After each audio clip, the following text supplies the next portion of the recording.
The following is an exclusive presentation of Turner Sports.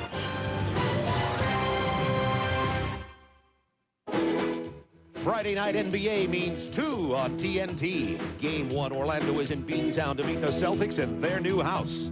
For Game 2, we go clear across the continent to Western Canada as the upstart expansion Vancouver Grizzlies host the LA Clippers. Boston Garden hosted last year's first-round matchup between top-seeded Orlando and the Celtics. Boston gave Orlando a scare in the series, but the Magic closed the door on the Garden. And this is the end of the Boston Garden as the Celtics have been eliminated. It's a new season in Boston, a brand new arena, a new head coach in ML Carr, the addition of guard Dana Barros, and new hopes for success as they try to revive the glory days of the Boston of old. Orlando climbed to the top of the Eastern Conference, coming up short only in the finals. Shaq was monumental to last year's success, but the big fellow is out until December. Without him, the Magic have picked up the slack. The NBA on TNT is next.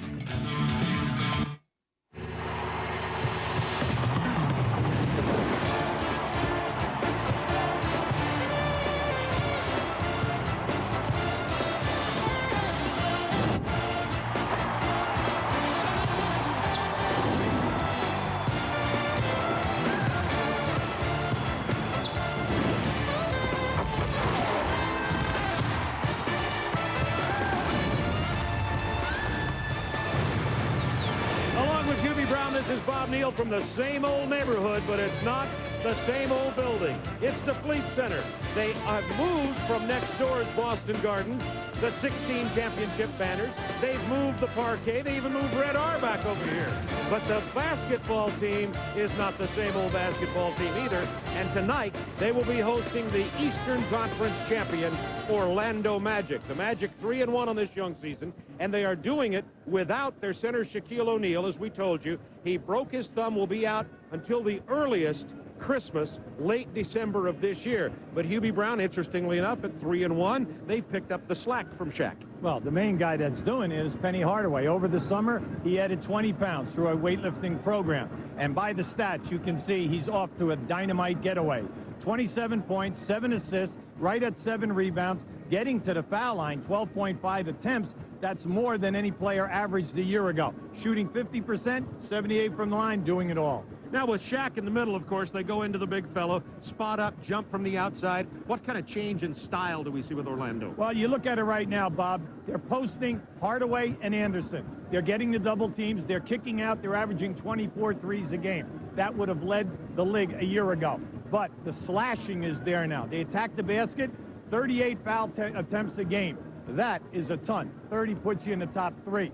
Now, the main problem, though, 4 starters outside of contact are averaging over 40 minutes.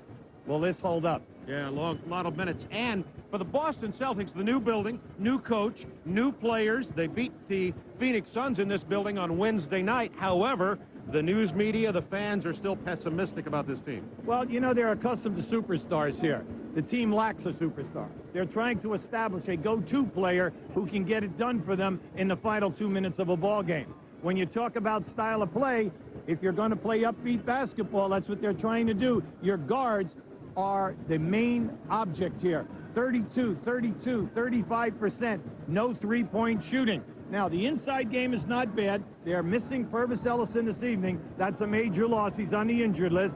But it's their building. The people will be behind him. Anything can happen. And General Manager ML Carr looked all over for a new coach. Finally found one that he liked himself.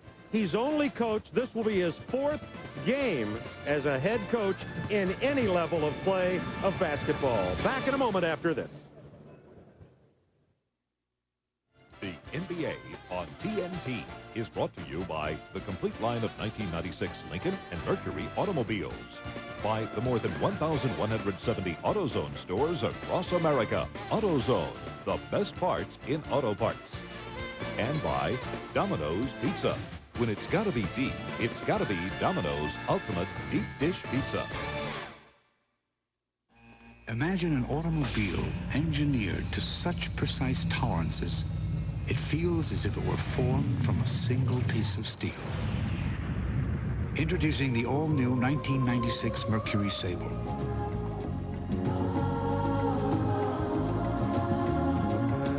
The all-new Mercury Sable. Imagine something better. Imagine yourself in a Mercury. In Murray, Utah, a lot of folks like to work on their cars themselves. And they come to AutoZone because they know they'll find quality parts, low prices, great selection, and helpful people like Rick Perry. Now, Rick's been around cars all his life, so he knows a thing or two about looking up parts and solving problems. And whether it's selling new parts or testing old ones, he's always glad to help. You see, when it comes to getting the right part, the right price, and good advice, there's just no place better than AutoZone. It's Gus's Guide to the Game. When we're watching hoops, it's all about moves. Check out my 360 spin. Ooh, The pickpocket steal. around the back three-finger dial. Yes. Gotta be Dominoes. Sweet move. Any way you slice it, we've got the pizza for you. Ultimate deep dish, classic hand tossed, or crunchy thin crust. What are you waiting for? Make the call to Domino's. Yo, you think you got a game? Mine's a rim-rockin', spin-dribbling, rain-making, turn-styling. Try me, tip-in, rebounding, fly-swatting, outta here. 180, 360, tomahawk wielding, alley-ooping, crossover, behind the back passing, mid-air dishing, hang, and throwing it down. You know what kind of game. You want some of that? Bring your best game. NBA Live 96, the ultimate judge on any of these home arenas. If it's in the game, EA Sports, it's in the game. Oh, if you're an NBA fan, you're right where you want to be for the next 5 or 6 hours. 2 games and Inside the NBA are going to take you into Saturday morning. Ernie Johnson at your service as we get set for the Magic and the Celtics from Boston. Let's get started with the latest bumps and bruises. Dennis Rodman had an MRI in Chicago today. He has a pulled calf muscle. He'll get daily treatment. He's going to remain on the active roster, but could miss 4 weeks. Always a mystery with the worm. Tyrone Hill's going to be out at least 2 weeks after his car was rear-ended the other night. He's still experiencing mild imbalance and weakness in his right arm and leg. The Bullets' Mark Price had surgery on his left foot today. It's turned a success, but don't look for him till February. Chuck Person will see action in San Antonio tonight for the first time since he hurt his back when his seat on the Spurs charter came untracked on takeoff last weekend. And Kenny Anderson's going to miss the next 2 Nets games with a groin injury. Did you catch the fireworks in New York last night? In a playoff rematch, the Knicks beat the Pacers 103-95, but Larry Brown wasn't around for the finish. Now he's going to pay for it with a 1-game suspension and $11,000 fine. In addition, the Pacers were fined $50,000. He wanted a piece of those replacement refs, and the coach is trying to get to him to keep him away. And before he left, from midcourt, the hook off the mark. Still 43 good minutes for Larry Brown, 0 for 1 from the field, and his first ejection of the season. One other note tonight.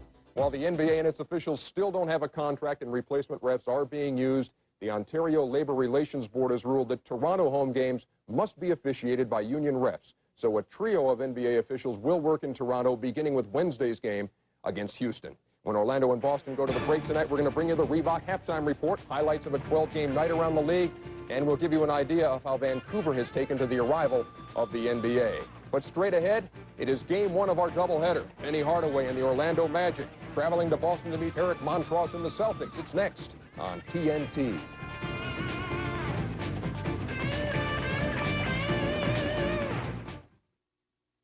Three out of 4 new car radiators are made of aluminum, thin, lightweight, and under tremendous stress. This year, over 400,000 aluminum radiators will hit, corrode, and fail.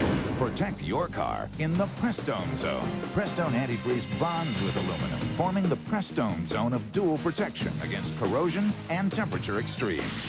Don't put your car at risk. Protect it in the Prestone Zone. Canon. Now you can. Print this. Print that. Make a set. Make 1,000. Print them in color. Fax this now. Fax this later. File this. Scan that. Canon full color printing for everyone on the network. fax power at everybody's fingertips. As your document processing needs become more and more complex, the answer is increasingly simple. Canon has the systems that are the solution. Canon. Now you can. Come on! Game starts in 20 minutes! Randy! Oh my. I'm coming! What is in there? He's looking good! What a geek. Let's go. Be a fan, not a fanatic. Look your best in NBA Authentics apparel from Lee Sport, officially licensed by the NBA, NFL, NHL, and Major League Baseball. Lee Sport, the brand for fans like you. The championship banners on the parquet floor have survived the move to the new Fleet Center. However, the history, legends, and images of America's most celebrated team lie here, just 9 inches away in the old Boston Garden, where the rats and the memories are all that's left of an empty building that awaits the Wreckers Ball. Introductions of the Boston Celtics in the new Fleet Center. That old building, by the way, is said to be going to sit there for like 4 or 5 more years before they have the heart to tear it down brick by brick. Let's have a look at the starting matchups tonight, Hubie. Well, the big matchups right here will be Anderson and D. Brown, as well as Hardaway and Douglas. Can they stop these two players from posting up and dominating this game? Nobody stopped them very successfully so far as in his early season. As you see, John Koncak, who signed as a free agent from the Atlanta Hawks to back up Shaquille O'Neal, has been starting, but he's been having foul trouble. He'll be playing against the second-year center out of North Carolina, Eric Montross. The lights are coming back on in here after the introduction of the Boston Celtics starting lineup in the Fleet Center. This place seats around 18,500. They've been selling about 17,800 in terms of the tickets. Brian Hill, who was under tremendous pressure with his team last year as they entered the playoffs, took them to the Eastern Conference Championship, but then were swept in the finals. And M.L. Carr, who of course once played for the Boston Celtics on 2 of their championship teams in the early 80s, became general manager here, and when Chris Ford was fired, M.L. Carr hired himself, even though he had no basketball experience, to run this team. He seems to be having a good time, and as he told Hubie and I today, he relies on Don Casey and Dennis Johnson a lot, his assistant coaches. Craig Sager, we hear that they've moved the parquet over. Is it the same floor? Well, Bob, this place has air conditioning, escalators, suites are rent for $250,000 a year, but this floor is the same. You know, they talk about the old character of the floor. The warp boards are still there, and you know what? So are the dead spots. It's unbelievable. So they've imported, they left the rats in the old building. They brought some gremlins. Red Auerbach is in his seats right behind our booth, which is part of the building, of course, and the parquet floor. And now we're underway, ready to have the tip-off. It'll be Eric Montross and John Koncak jumping it at center. The Orlando Magic without Shaquille O'Neal.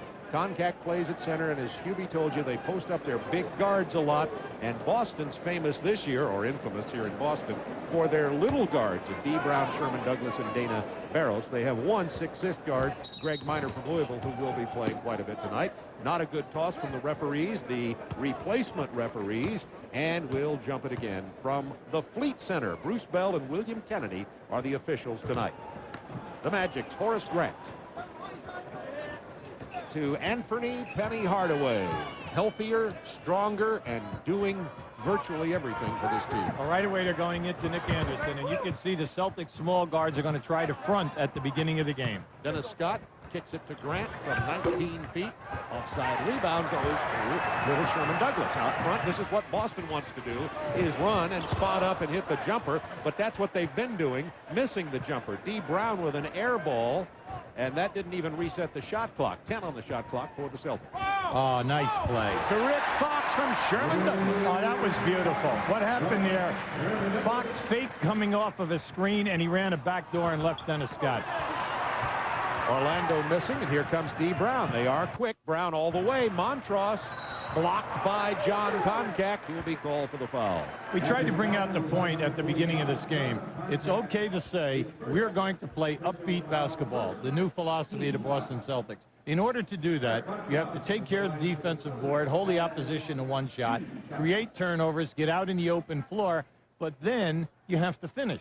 And right now, the Celtics are struggling during the exhibitions and in the early going, scoring a lot of points because their guards cannot finish at a high percentage. And Eric Montross, the 7-foot center in his second year out of North Carolina, is shooting less than 45% from the free throw line. He's now 7 of 16 for the year. The other night, on Wednesday night, and here against Phoenix, he banked one of his free throws in. Missed both of them here. But that's unfortunate because he and Raja, they need them to play the power game, because what will happen is teams will just foul them, send them to the line. Now, last year, Montrose only shot 63%. Into the paint, Penny Hardaway. It comes up short. Montross with a rebound. Rick Fox, who's playing well for this team, is going to take it all the way. It's 4-0. Both scored by Fox. Another North Carolina product. You've got to get back now because Orlando will run right at you. You can see they're trying to post up. Here comes a double team. Plenty of time on the shot clock. It's down to 11 seconds as Dennis Scott backs in and scoops it up and in. And the first basket of the night from Dennis Scott, who's very happy with the new contract. Oh, I would say so. You know, there was question down here. They said, why should they pay this kind of money to a player who has a weight problem and also only shoots 42% for his career? Now, that's the people who are attacking whether they should have given him that long-term contract. There's the jump hook by Montross, who has his first bucket of the ball game. Celtics 6-2. Montrose has the hooks, Bob, with either hand. Dennis Scott kicks it to Grant from 18 feet. Horace Grant, as we know from the playoffs, he has that spot-up jumper. On all the post-ups, Horace Grant will be stationed at the top of the circle. He'll either look for the jump shot or watch him going down the lane for the backdoor move. Sherman Douglas, D. Brown, the guards. We'll see Dana Barros, a hometown Bostonian, who was picked up from Philadelphia a little later in the game. Here is Douglas for three, front of the iron. These players have been shooting poorly anywhere on the floor, from outside three-point or inside. We're talking about the Boston guards. Sure. Continue to double-team Montrose and Raja and enforce the guards to beat you. That was goaltending from Dino Raja, and count the basket credited to John Tonkat. See, Orlando, they have their roots, Bob. Anytime that you post up, whether it's Shaquille O'Neal or Hardaway, Scott, or Anderson, and you double team, they're constantly cutting one big power player, either Grant or Concact, to the rim. You must cover him. You cannot fall asleep on that rotation. D. Brown, former slam dunk champion, passing it in to Dino Raja. They're going to get Horace Grant for the, I call it illegal use of the closed arm. But, you know, the rule is that you cannot lay your arm in there. And you can see that that's what they call. You need to put your forearm on the man. You cannot use a hand in the lower back. We're tied at 6, 9:07 to go in the first quarter. Hubie Brown, Bob Neal, Craig Sager with you from the Fleet Center in Boston. Sherman Douglas on the drive. It is fouled by Penny Hardaway. His first. Something that would help the Celtics is if Barros and Douglas could get to the foul line. Now, they've played 4 games so far. Barros and Douglas, who are alternating the point guard, have only shot a total of 8 foul shot attempts. So you know that when they go down in there, they're not looking to score, they're looking to pass. Horace Grant punches the ball away, but first, good call. And that's 2. See, now, they made 2 good calls. Horace Grant has 2 fouls, and this is putting a lot of pressure right now on Brian Hill. Now, you're going to see, now watch it with the left hand. See, he catches him on the hand. Now, people will say, you know what, right now, you're supposed to, that is not a foul when you hit a guy's hand when he's holding the ball, because his hand is on the ball. But it's called 99 out of 100 times a foul. Montrose now 1 out of 3 as he hits that free throw.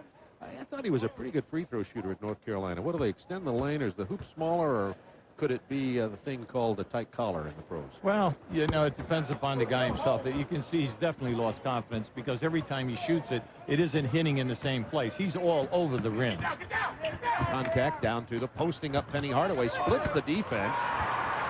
Bob, he only has 7 inches on Douglas, okay? Brown jams! And this is something Boston wants to take advantage of with their quick guards, and that is one way to do it. Well, you can do it against Orlando because they do not get back. They are a very poor transition defensive team. Phoenix didn't get back very well the other night, ended up losing the game here on Wednesday. Dennis Scott defended by Fox. Nick Anderson. This is the three. Long rebound to Brown. They're running again. Here come the Celtics. Raja down the middle. See, in the NBA, if the regular referees were here, you'd never get that call because he was just a step in front of the rim. You know, any time that you are below that dotted line, they're not going to give you that call. Because in the NBA, we've got these high-priced athletes. We have diesel engines. We do not have locomotives here. And that is called a non-call. I didn't call diesel engines before. Boston up by 1, 8:04 to go first quarter. The steal by Rick Fox. Brown way out in front. A bad pass from Fox. Intercepted by Anderson. Hardaway. Remember, he's 6'8". Good call. And the foul. These two young guys, they have an impossible job here tonight. The NBA has difficulty with three proven guys working the ball game. We're asking two young guys to be infallible and then cover a third of the floor that they cannot even see, which is the third away from the ball. And still no word on progress in the officials' lockout. Hardaway backing in on the post-up.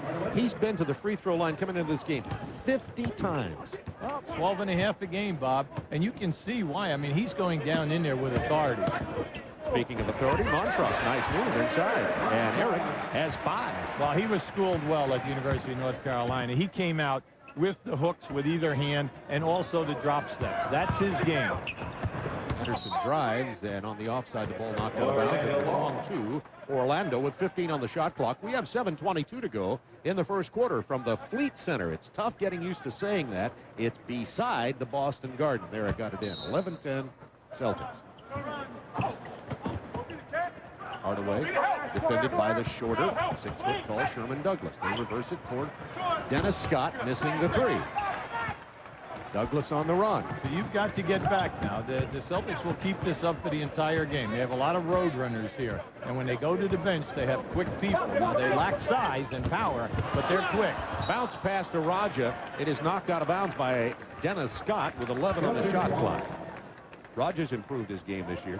He's a strong player, Bob. Strong offensive player. Averaged 17 points last year, 17 points this year, 8 rebounds, 8 rebounds. A solid player at power forward. Rick Fox on the drive. Tough shot by Rick Fox. He has 6 points and is 3 of 3 from the floor, and the Celtics lead by 3. Now, Rick Fox is off to a great start. He's averaging 15 a game for them, shooting over 50%. Here's that post-up now again against D. Brown, this time the kick out to Horace Grant. Contact with the rebound. New shot clock, Orlando. Back in the hands of this man, open for the jump. Nice. Good pass, and it was blocked by Raja, but there's the whistle for the foul. Well, it was a late call. That's why Raja's upset. He thought that he had a shot clock. Grant thought that he was fouled, but Grant's been wrong on 2 other occasions.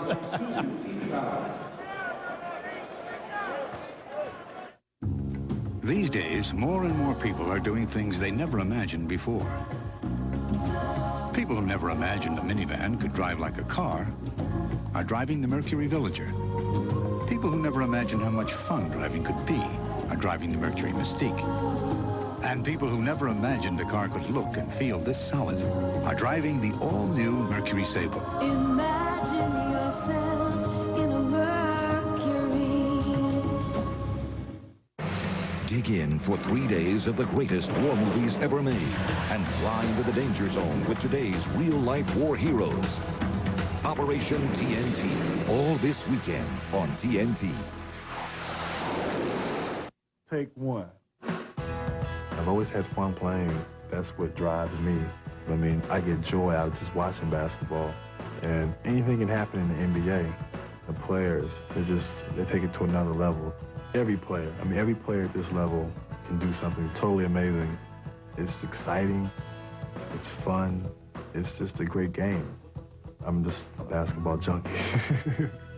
I love the game. TBS Awards Saturday. This Saturday, 4 Oscar-nominated movies. The biggest night of movies on the biggest night of the week. TBS Awards Saturday, 8:05 Eastern, Saturday, only on TBS.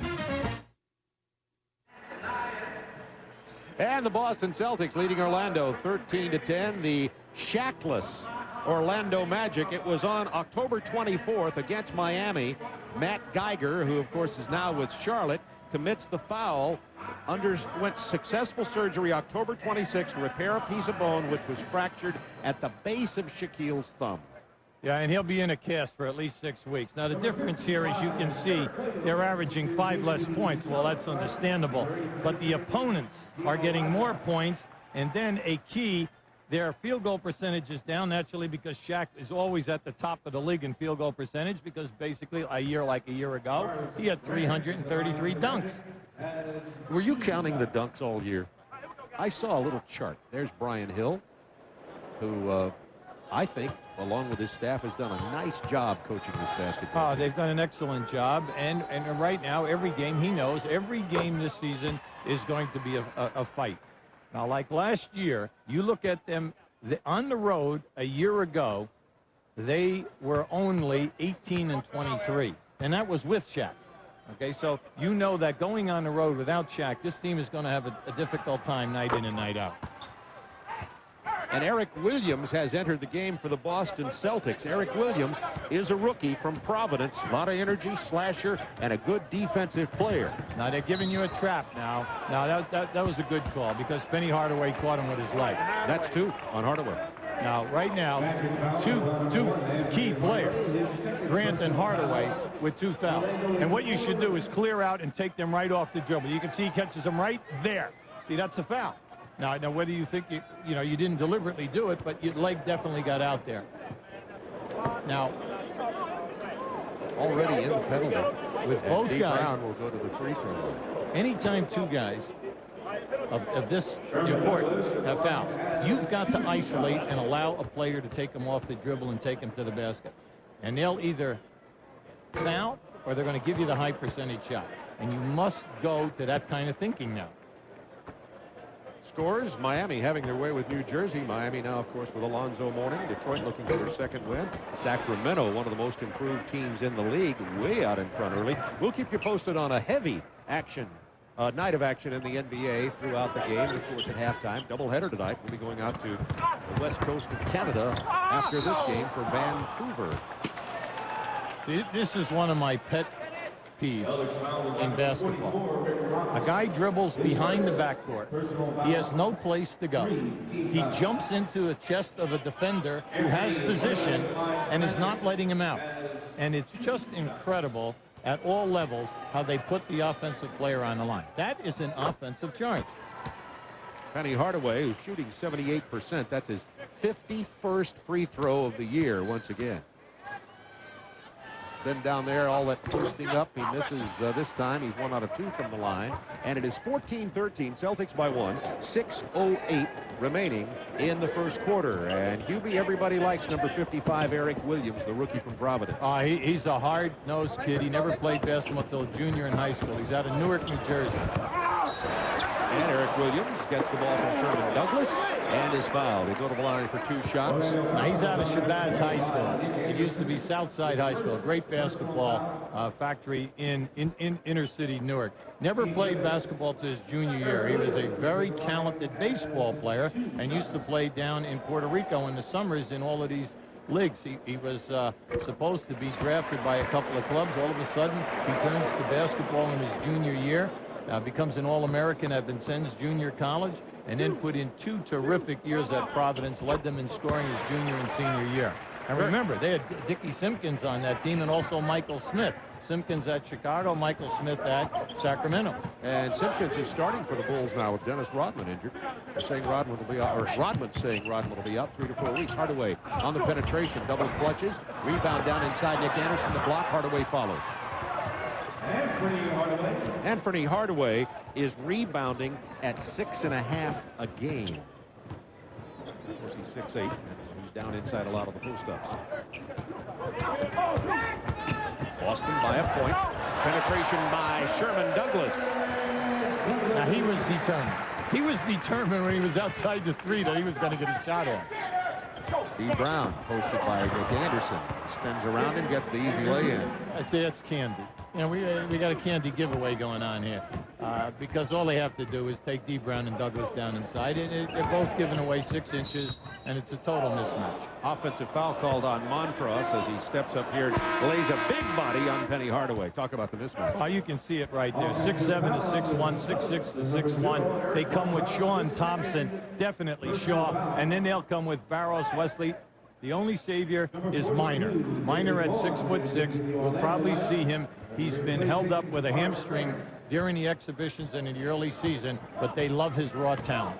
He's stretching right now at 6'6". He's out of Louisville, second year, drafted originally by the Los Angeles Clippers.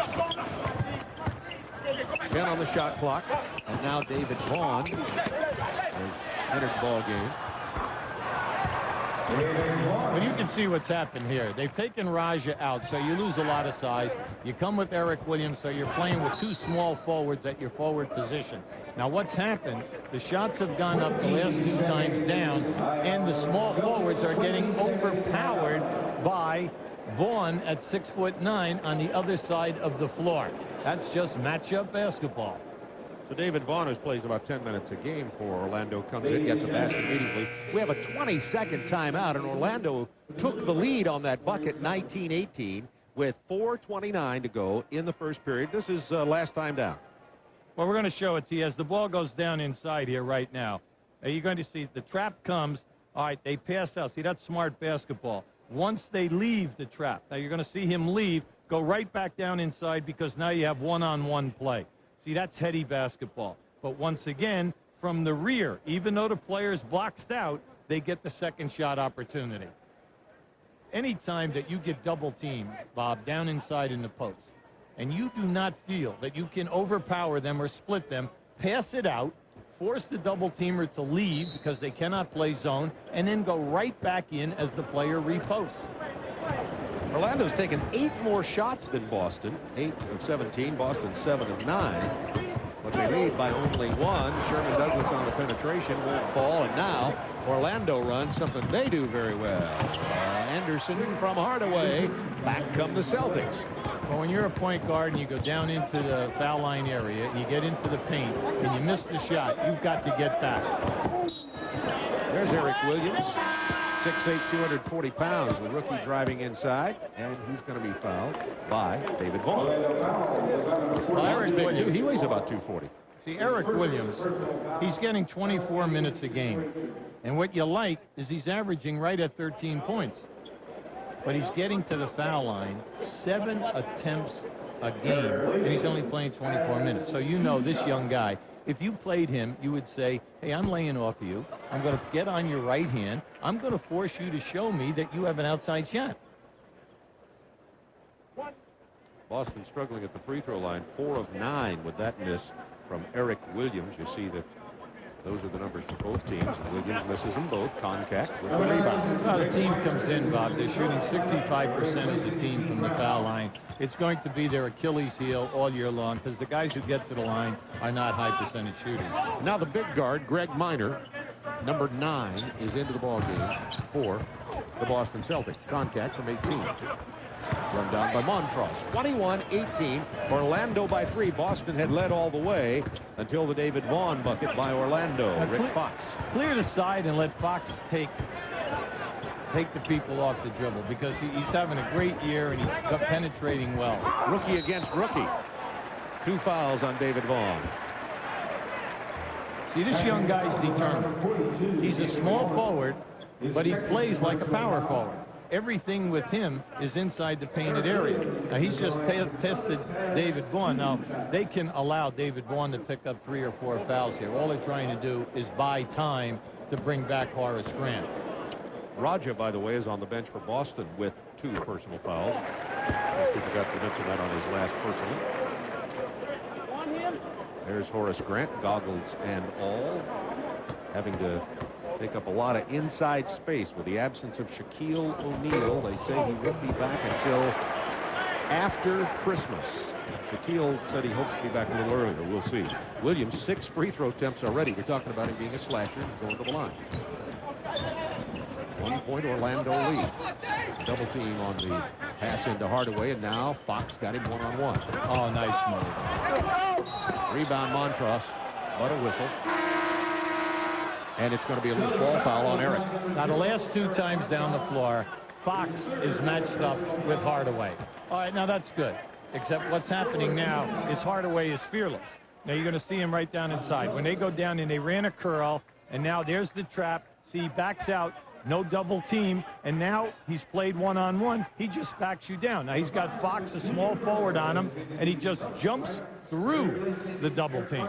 So Montross has to sit down. He has 3 personal fouls now, and Burrow has entered the game. Junior Burrow, who's a power post player, plays about 15 minutes a game. He's out of University of Virginia.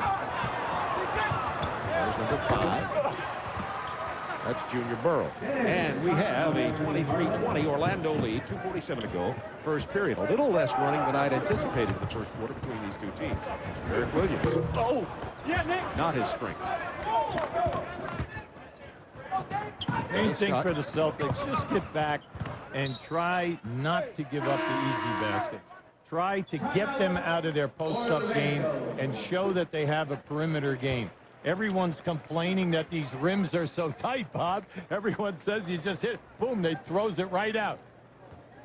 This season, the Boston Celtics. Imagine hearing the call of the road, not the road itself.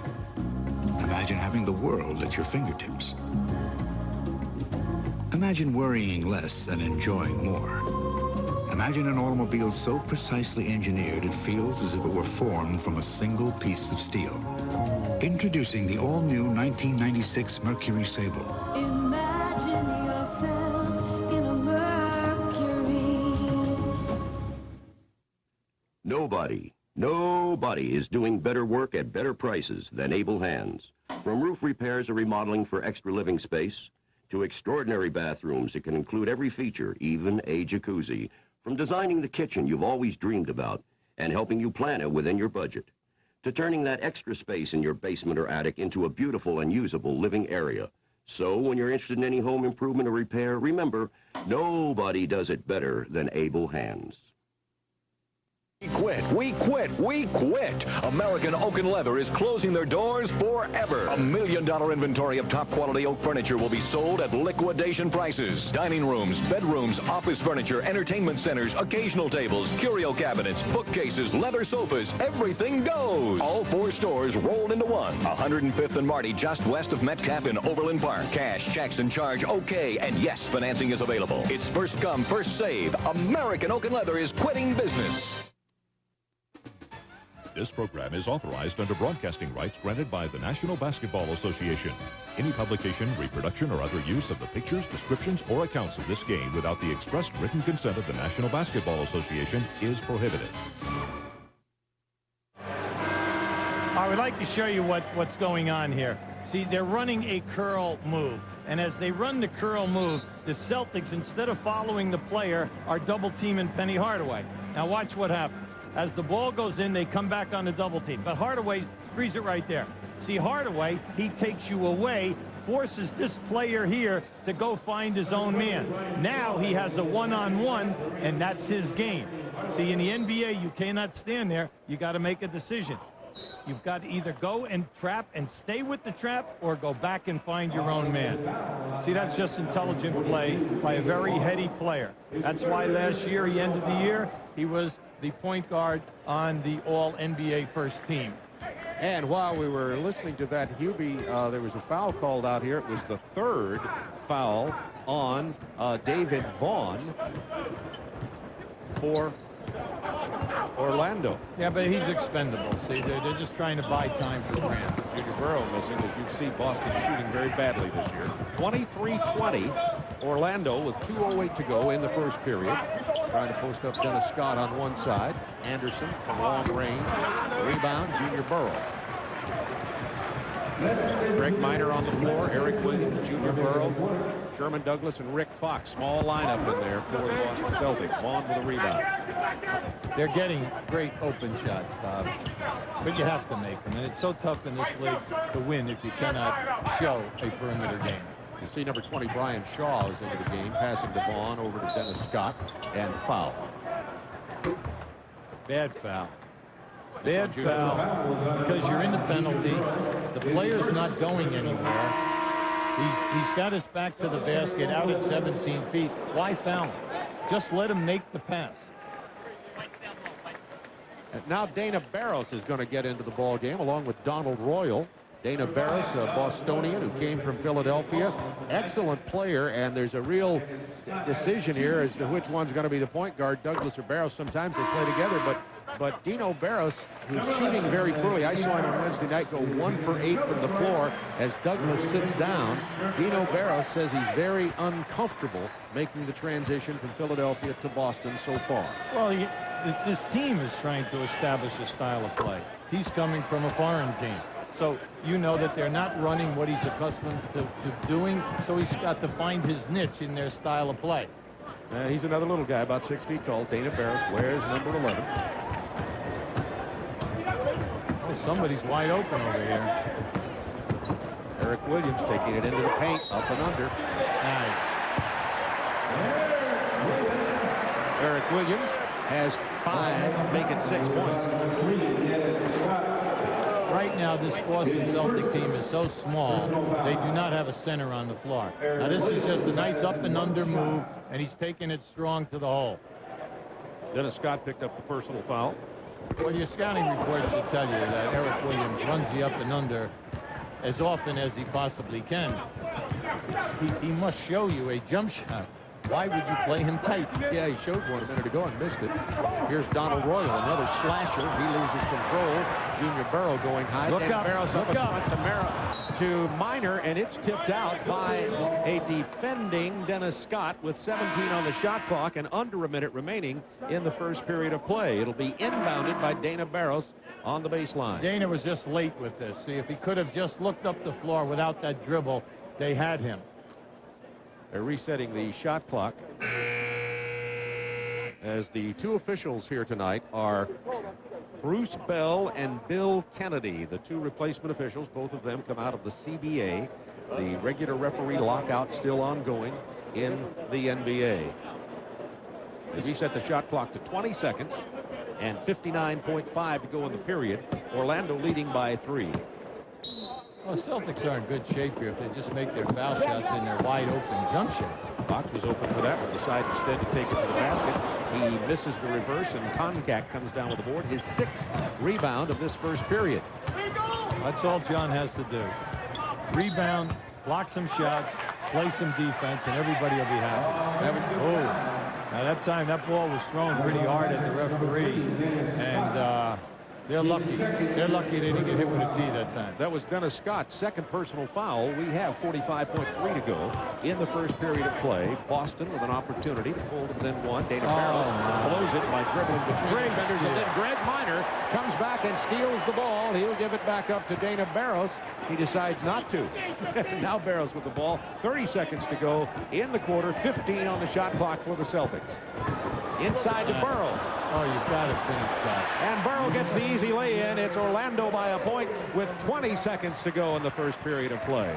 Orlando is determined to trap Barros coming off every screen and roll, so people are going to be wide open here. Brian Shaw looking for the last shot as they spread the floor. And that 1-4. Shaw backing Barros down. The turnaround from 12 feet doesn't go. And there's a chance for Boston. Minor pulls up the jumper. Yes! All right. That's a 2, and count it.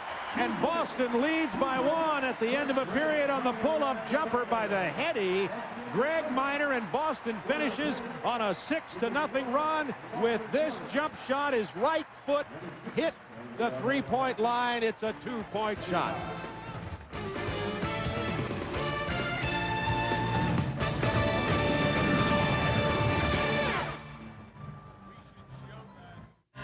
Tuesday night NBA on TNT. In the playoffs, the Magic made Chicago disappear.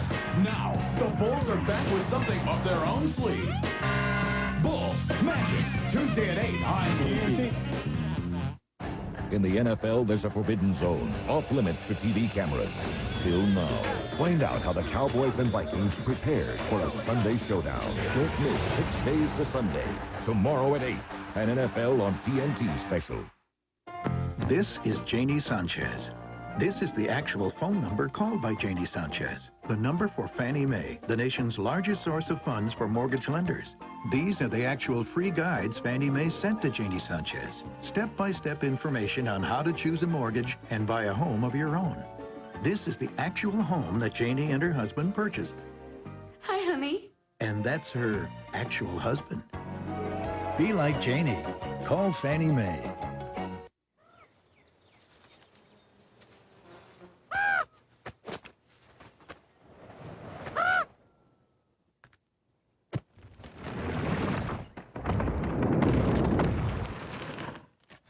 We're not lost.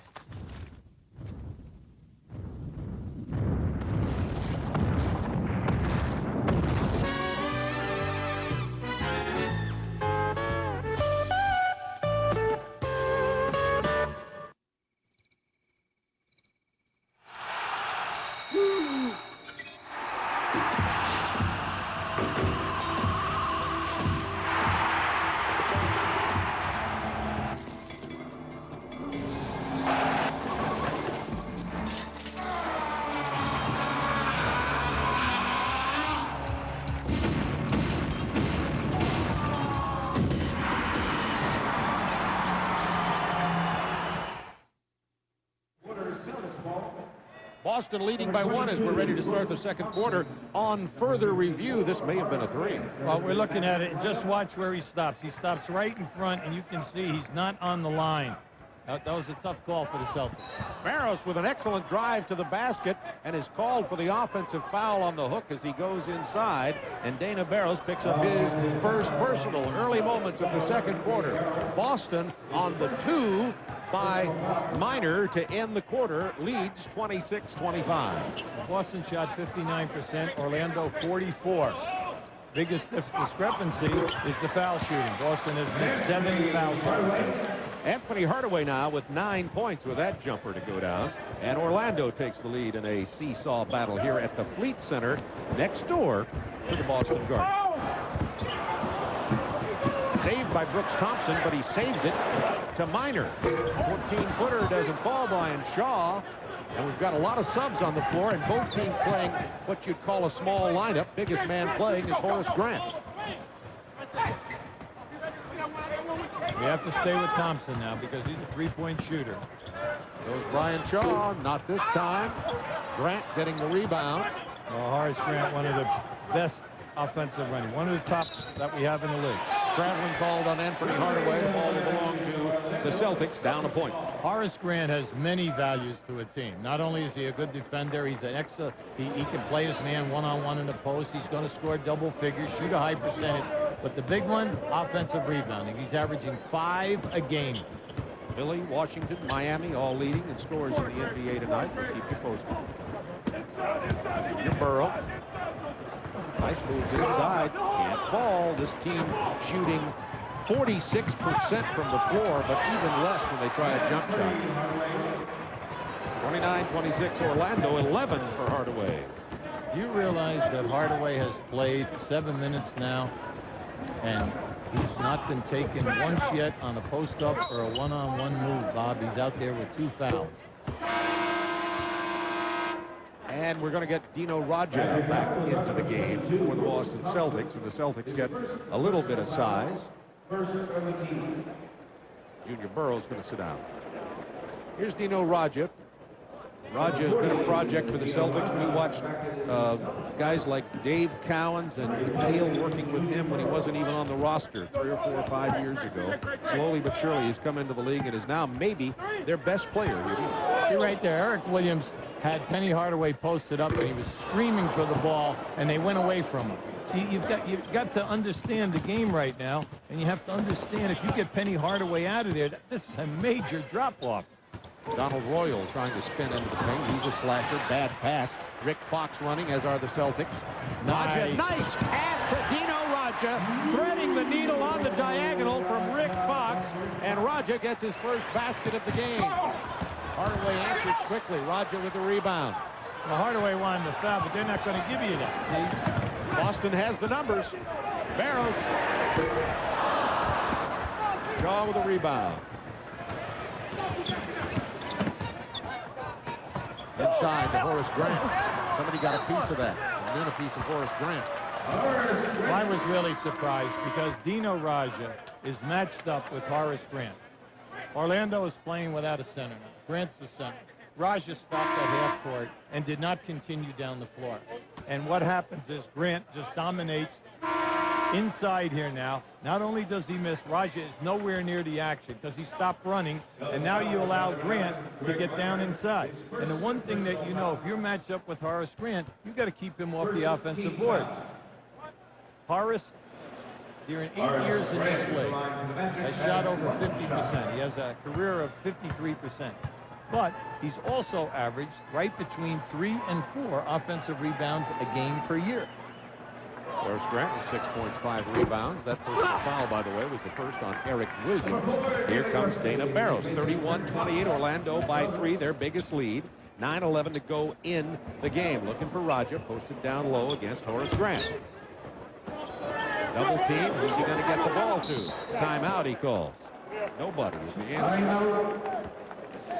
Don Casey, M.L. Carr, Dennis Johnson, the coaches for the Boston Celtics. We have a timeout on the floor with Orlando leading by 3. War movies and war heroes. Dig in for Operation TNT. We're out of here. No, please keep your hands in the cart. We'll come back for that later. That one needs batteries. You're gonna get Daddy in trouble. Excuse me? No, that one definitely has too many parts. We gotta go.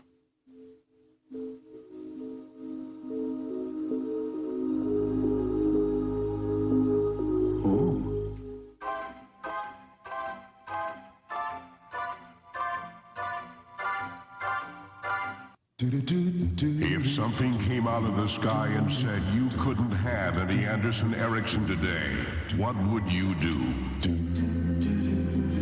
Huh? What?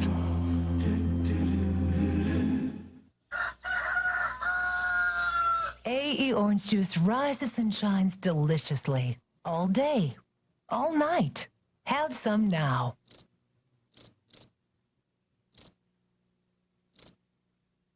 Under this bright yellow cap, inside this distinctive black bottle, you'll discover gold for your car. Premium quality Phillips 66 Trop Arctic motor oil, engineered to the highest standards of the automotive industry. Now in an environmentally smarter bottle, a bottle made with recycled materials. Look for Trop Arctic motor oil in the black bottle with the yellow cap and discover gold for your car.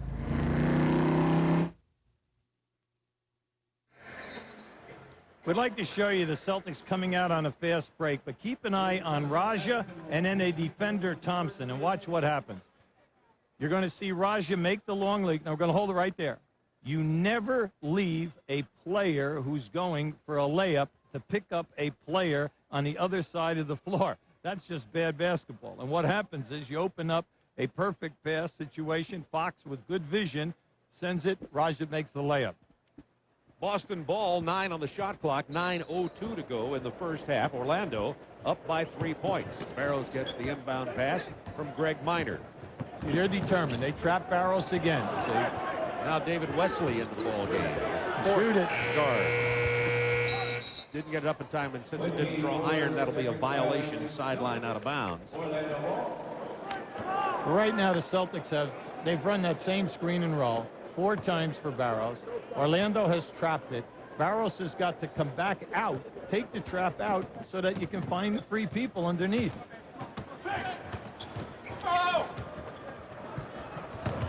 Inside, Donald Royal. The foul on Eric Williams. That's his second. Well, Eric is stunned because he honestly thought that he had good position, but the collision happened. Watch Royal here now as he comes up for the shot. You're going to see he thinks he's got good position. Now watch. Boom. Contacting him. Now a little acting went on there. Yeah, a lot. Donald Royal slashing to the hoop and getting the lay-in this time. And now Orlando with their biggest lead, 33-28, 8:27 to go in the half. Here's David Wesley, third year from Baylor. Greg Minor out of Louisville. Inside to Dino Raja. Nice. He can do that all night long on Grant because Grant does not want to pick up his third foul. We have too many minutes to go here. We have eight minutes to go, and if they just keep going down to Raja, he'll test Grant. Donald Royal finds the open man. It's Scott. And the block came from David Wesley. Get it up. Open man, David Wesley. This is the three. Here comes Hardaway. 3-point lead for Orlando.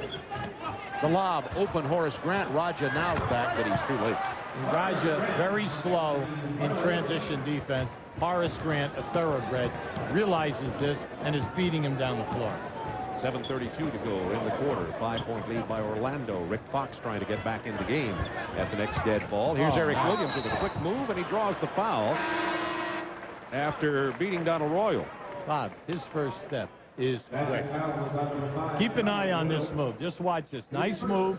There it is. See, he's moving. That ball is out of his hand as he's coming on that crossover step, and he's getting you right on the hip.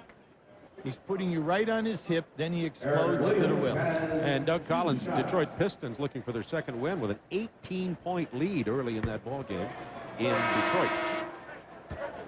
Now we got Junior Burrow back into the game. Greg Minor will go out. Williams is struggling right now. He's 4 for 8 on the line, and he came into tonight shooting 70%. He was 14 for 20. I think he has better confidence in the line. Just tonight, it's not dropping for him. Rattles that one home. It is a 4-point lead for Orlando with 7:23 to go in the half. And Williams has 7 points off the bench. And everybody in Boston talking about Eric Williams. They like it. Out of Providence. Double team on Hardaway. Open man, Brooks Thompson. This is the three. Horace Grant knocks it out of bounds. That'll stop the fast break anyway. And Rick Fox gets into the game for Boston. Now, coming into tonight's game, we said Orlando attempts 24 threes a game. They're only making 7 a game this year. They're shooting a very, very low 28%. So if they have post-up people, you should be double-teaming the post-up people and saying, hey, you've got to make the threes tonight. I'm not going to come out and play you. Dino Raja showing his strength inside. You know, he's learned a lot of his moves. They're not as good as, but they're similar to Kevin McHale's. McHale might have been back quicker, though. Well, Kevin that. McHale, spent a lot of time with Raja, and he's definitely exploded the guy's offensive game. No doubt about that. Here's David Wesley on the penetration past Brooks Thompson and draws the foul on the drive with Orlando up by 4 and 6.5 to go in the first half. Any player in this game who can dribble can get to the foul line tonight. We have absolutely no one defending at either end of the floor. And one of the other things is you don't have any big bodies inside to intimidate either. Shaquille O'Neal's not there. Montross is on the bench with 3 fouls. Now, we're going to show you Raja down inside. Now, he gets double-teamed. That was a nice split. He stepped right through it. He has a very nice soft touch. He has a drop-step game. He has the jump hooks. And he's playing with a lot of confidence because he shoots over 50%. How about this? 24 free throws in the game. Boston 9 of 17. Orlando 5 of 7. Boston 9 of 17. Donald Royal. Doesn't get it to fall, but gets his own board. Stripped away by Junior Burrow to Rick Fox. There you have 4 on 3. And the pull-up by Dino Raja. Raja getting hot now. He has 8 points to lead all Boston scorers and has not missed from the floor. It's tied at 37. Rick Fox, once again, still on Hardaway. They'll give you a lot of pick and rolls up high and out on the wings if they do not go to the power game. Brian Shaw now trying to back into shorter 6-foot-tall David Wesley. Bad pass corralled by Thompson. 2 on the shot clock. That's from 40 feet. It almost went down. And Raja couldn't hold on to the rebound, and it's an easy lay-in, and Hardaway has 13. That's just a bad bounce. Unfortunately for Raja, he could not make a clean catch there.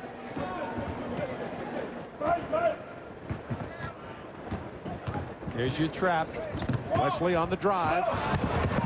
Goes down hard. Rebound by Junior Burrow, and then the foul from Brian Shaw, who, by the way, had that basket on the other end. And Orlando now up by 2 with 5:12 to go. Nick Anderson comes in for Brooke Thomas. We're getting a lot of personnel changes from both benches in this game tonight. See, what you can see right now that they trap again. Will you please make the next pass? See, anytime that you trap, you need 2 passes to open up an uncontested shot. If you make 1 pass, the defense rotates, and then it's up to you. You got to beat a guy off the dribble. You got to force a shot. Make the second pass. Junior Burrow knocks down the free throw. He's a 70% free throw shooter, averages 6.5 points and nearly 4 rebounds a game. Boston with some pretty good young players. They had some pretty good starting players. They'd be in good shape. Well, Purvis Ellison, you know, we're talking 6'10" guy here who can rebound, block shots, and score some points for you. He's on the injured list. This is his fourth game. Now, he'll be back next week. Hardaway's pull-up jumper, rebound Junior Burrow. This is Dana Barros. It's tied at 39. Going back to Raja. Looks to Fox on the lay-in. Nice pass on the cutting Rick Fox from the top of the key. And Rick has 8, as does Dino Raja. And Boston has regained the lead. They were trailing by as many as 5.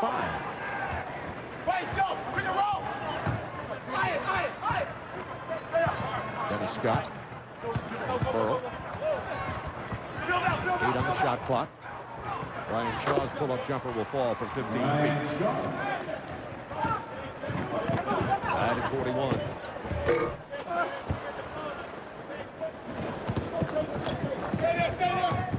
Hardaway. Orlando with 3 guards. Horace Grant takes the perimeter shot. Misses it. Rebounded by Brian Shaw. Inside to Hardaway. The jump hook. He was intimidated by Raja. Out front to Barrows. Boston with the numbers. Barrows misses. Wesley with the rebound and back up and in. Oh, barely. Bad shot, Bob. Early call by me. Yeah, no, the initial shot was bad. You had a 3-on-1. When the defender picks you out to play, gives the ball up, the other guy will have an easy layup. And speaking of easy, splitting the defense, nobody intimidating inside, and it's tied at 43. Long rebound to Anderson. Scott's out on the left wing, spotted up for that 3 he loves so much. Dennis Scott knocks it down. Coming into this game, what are you taking, 40 threes? Coming into this game, he's averaging 10 3-point attempts a game, shooting 40%. And Brian Hill says, that's okay, I like him to take that. Well, he said he doesn't force him. That one was wide open. Rick Fox tried to answer it for a 3. Long rebound controlled by Nick Anderson. 3-point field goes. Boston 0 for 7. Orlando just has 1, and that was the one we just saw. Anderson threads the needle, almost picked off by Boston. Barrows keeps it under control against the lay-in, and it is Orlando by 1 with 2:42 to go in the half. Remember we said at the top, they post up. Orlando posts up their guards. They're constantly in the paint. If you can hold them to one shot and get the ball out, you're going to have numbers. And they tried to lob to Hardaway, and they get hurt by it. That was nicely defended by Rick Fox, and Dana Barros leaked out, and now Boston has the 1-point lead. It's there for them, Bob. They just got to decide to double team hard, try to hold Orlando to one shot, and then get it out quick. Here's the pick for Brian Shaw. Rebound Raja. Once again, it's 3 on 4 now, and Dana Barros will hold it out. We have Dino and Dana. That's good. Right now, make Hardaway play Fox. Oh, my. Lost it out of bounds. It'll be Orlando ball. Time out of the floor. 1:56 remaining in the first half. Boston by a slim single point. The NBA on TNT is brought to you by Isuzu, makers of incredible four-wheel drives.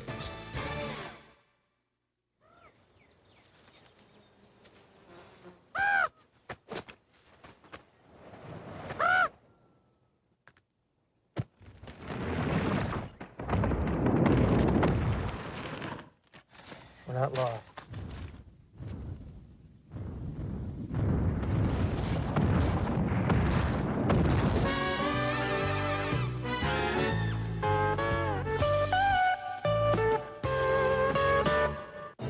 What brand of rotary tool does World Do-It-Yourself champ Larry Snyder endorse?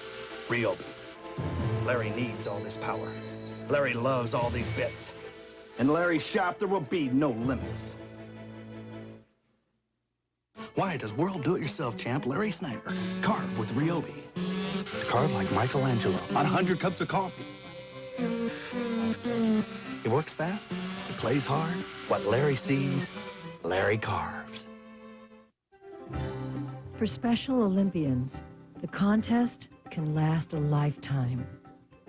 What they win by their courageous efforts is far greater than any games. They are winning life itself. And in doing so, they give to others a most precious prize. Faith in the unlimited possibilities of the human spirit.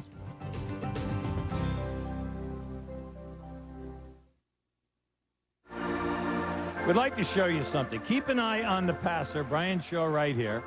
Once again, Boston is fronting the post-up, but watch what happens when Barros takes off on this steal. Keep an eye on Shaw now. And there's the pass down inside. They front. They get the turnover. See, we're seeing this all night long. And what's happening is that people are contented forcing turnovers. They turn the ball over. They're not running back in transition defense. The Boston Celtics have now 20 fast break points. If the Celtics would ever get their game together on the foul line and make a couple of jump shots, they're in business here. They have a double-digit lead. Sherman Douglas back into the game along with Dana Barros. Eric Williams also on the floor with Rick Fox and Dino Raja. Contact just checked back in for Orlando. 10 on the shot clock. The long-range jumper, rebound, Raja. Raja and Montrose, when they do rebound, they get the ball out fairly quick. Now it's up to your three perimeter guys to get out and run the lanes and finish the break. Raja against contact, spinning inside. Turnaround jumper doesn't fall. That looked a little bit like a Robert Parrish rainbow shot. Boston by 1. Minute 20 to go in the first half. Raja likes that shot. That's one of his pet moves. Double team, open man Anderson, inside to contact, good play by Raja, and this time Boston has the numbers. Raja all the way and missed the layup. Now he's frustrated, no doubt about it. But how about at 6'11", your main man makes a steal at one end of the floor and then takes it the length of the floor. You see, he's got his head down. Nice, strong move, and the old story. Never lay the ball up over the front of the rim unless you are going to dunk it. Use the backboard. Koncak inbounding to Anthony Hardaway. 13 points, Hardaway leading all scorers. Boston by 1, Anderson. Not this time. Good positioning by Eric Williams, but then Horace Grant, the wily veteran, steals the rebound. 7. 46 seconds to go in the half.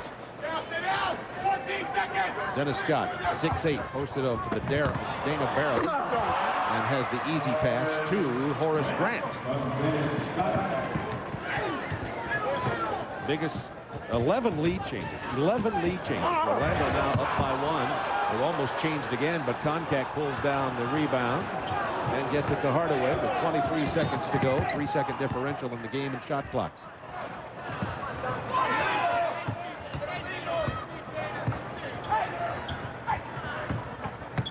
7 seconds to shoot.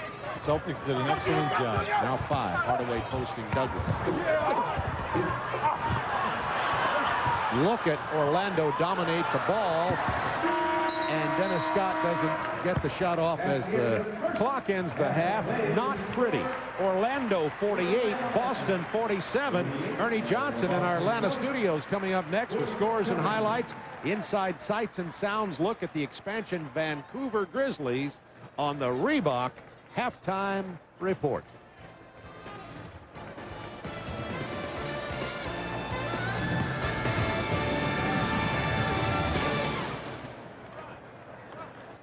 You got a wet spot? Let's go.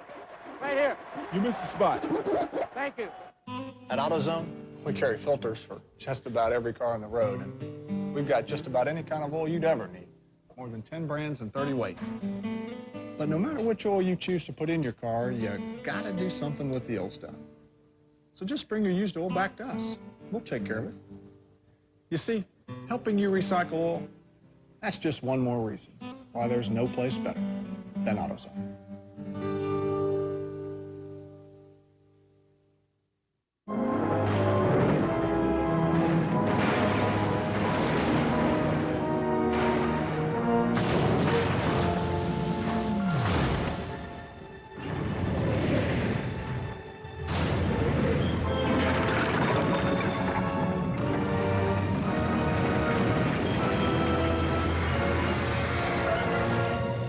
Timex Indiglo Nightlight. With new smaller styles, we have them for women of every stature.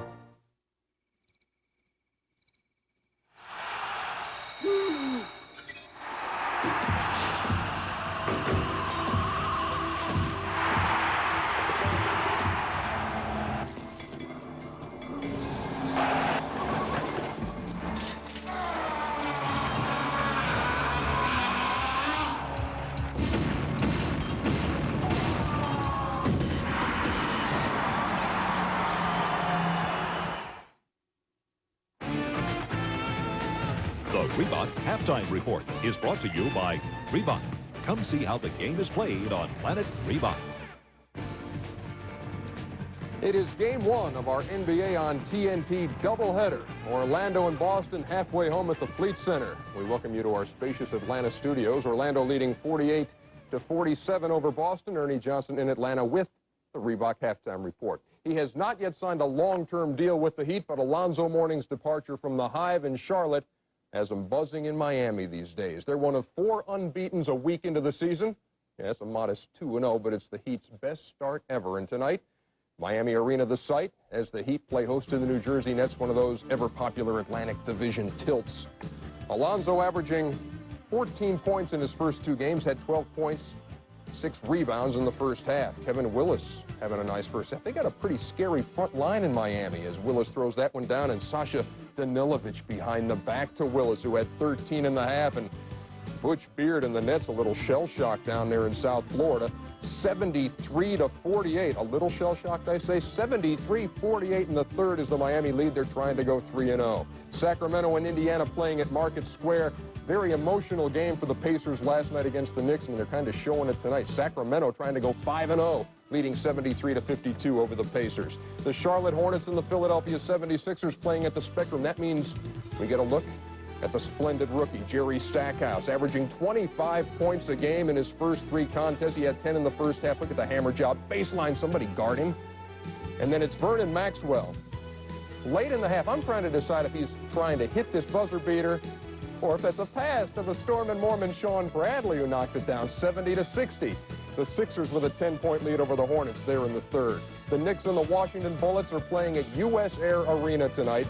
When you got these 2 guys together, we're talking about the battle of the big men, because you got Patrick Ewing in the Knicks, and you got the big Romanian, George Murasan of the Bullets. Murasan, 31 points and 9 blocks against Charlotte Wednesday. Does not get a piece of this one from Ewing. And then Ewing works on Jim McIlvaine in the paint. Ewing with 19 points in the first half. And on the defensive end, look at him go to work. Is that a block? No, it's a goaltend. Is that a technical? Yes, indeed, it is on the big guy. He's got to watch himself the rest of the way. 83-75. Washington has the lead over the Knicks at US Air. Cleveland and Detroit, the Cavs still looking for that first win. Looks like Doug Collins' guys might make it 2 straight wins. 58-39 in the third as Grant Hill at 21 in the first half. Phoenix and the Toronto Raptors. Both of these teams 1 and 3. You kind of expect that out of the expansion bunch, but kind of a sluggish start for the Suns. And there's the obligatory team executive eats popcorn shot, Isaiah Thomas in Toronto. Michael Finley, 21st pick in the draft, and this guy has got some serious game. Nice hang time, a 6-point Suns lead. And Michael Finley again, there he is out there behind the arc. Carlos Rogers will never get there. He knocks it down. 16 points in the half for Finley, the rook. And the Suns leading 98-91. The Raptors will not go away as they play at Skydome. Portland and Minnesota playing at the Target Center tonight, and it's 45 apiece at the break. The Blazers dominating that season series, as you can see, or the career series against Minnesota.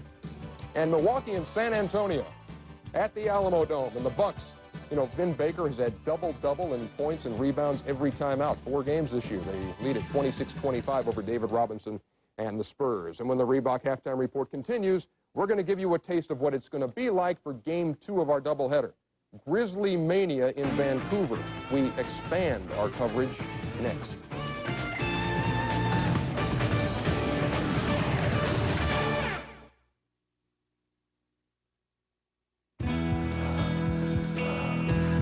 Natural ability can only take you so far. Equipment counts for a lot. I'm always checking out new ideas. You have to stay competitive. That's what I like about Pert Plus. Cleans and conditions in one step. No messing with 2 bottles. I get great results. No hassle, no fuss. Eventually, we all cross the finish. The winners just find a better way to get there. Pert Plus, great hair, no fuss. I'm Dave Clark. I'm a big eater. Now tell the court where you were for lunch Tuesday. I was eating a Wendy's Big Bacon Classic combo. You know, 1/4 pound of fresh beef, 3 strips of bacon, cheese, toppings, biggie fries, and a drink. Sounds like a big meal. Did you finish it? Every bite. Really? Well. Liar! Liar! The court. Isn't it true it was too big for you? It was too big. Get off the stand. Wendy's Big Bacon Classic Combo is only for big eaters. It was too big. Don't let this happen to you.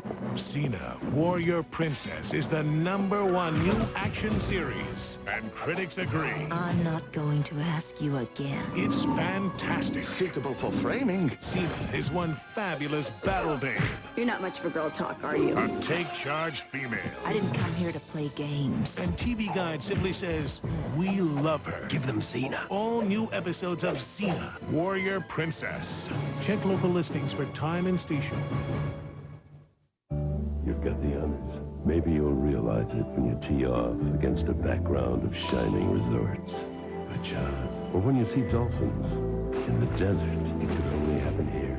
Maybe you'll know it when the afternoon sun, from high in an azure sky, soaks relaxation into every pore of your body. This is the place. You'll know, because your state of mind will tell you. Yeah. You're in a place unlike any other. Wow, another shipment of stuff from our buddy Gene Locklear in San Diego. Been doing some painting on the basketballs lately. It's 48-47 Orlando with the lead over Boston at the break. Welcome back to the Reebok Halftime Report. Later tonight, our doubleheader continues with the Clippers and the Grizzlies from Vancouver. It's only the second home game in franchise history for Brian Winter's bunch. The first was last Sunday, and it was the night the Grizzly faithful will deposit in the memory bank. Hi, everybody. Friday night, the Vancouver Grizzlies made their NBA regular season debut. Tonight, it's Vancouver's open house. They host the Minnesota Timberwolves. Showtime in Vancouver. Just 116, just right here, sir. Big night, big night. First ever Grizzlies inaugural program. It's game time. Time to get serious. Okay, guys.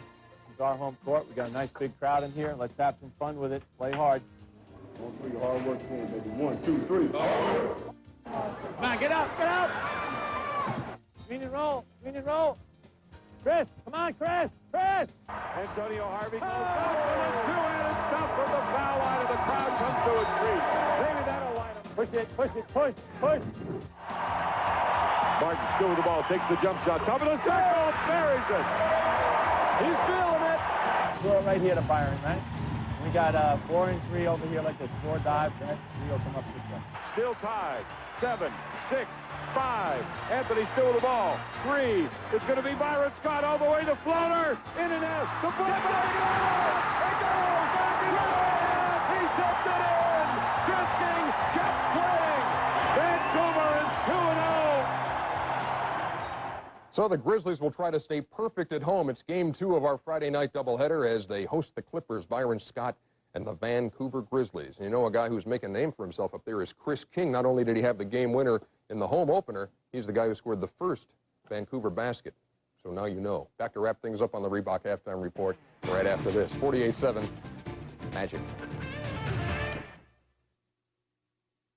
No one leads till we solve this one. Return the page. Return the page. Return the page. Introducing SkyTel two-way paging. It lets you reply to a page instantly. Can your pager do that? I got to return the page. Call 1-800-SkyTel. When I get a headache, I just want it gone. But not with Tylenol. 2 Advil work better on tough pain, and not with Excedrin. That's aspirin with the ingredient in Tylenol and caffeine.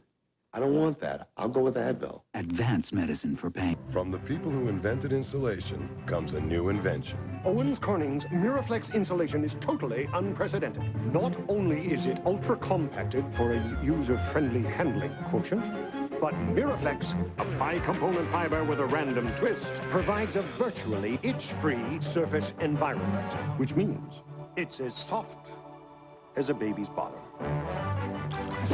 For a free sample of Miraflex fiber, call 1-800-GET-PINK. Back here in our Atlanta studio, as the Reebok halftime report winds down, a long night ahead here on TNT, a Friday night doubleheader. Let's update a game for you. We talked about the Toronto Raptors and the Phoenix Suns. That game is now winding down, about 30 seconds to play, and the Suns trying to hang on and end a three-game road trip at 2-1. They lead at 107-100 late in the game. The Denver Nuggets and the Utah Jazz, that is early, I'd say, and the Jazz trying to go 4-1. The Nuggets have yet to win. Denver trailing 9-4. Later, the Seattle Supersonics and the LA Lakers will play at the Great Western Forum about 10:30 Eastern Time. We'll wrap the whole night up later tonight on Inside the NBA. All the highlights, in fact, so many highlights, you'll be begging us to stop. Coming up from the Fleet Center, it's the third period. The Boston Celtics trailing the Orlando Magic, 48-47.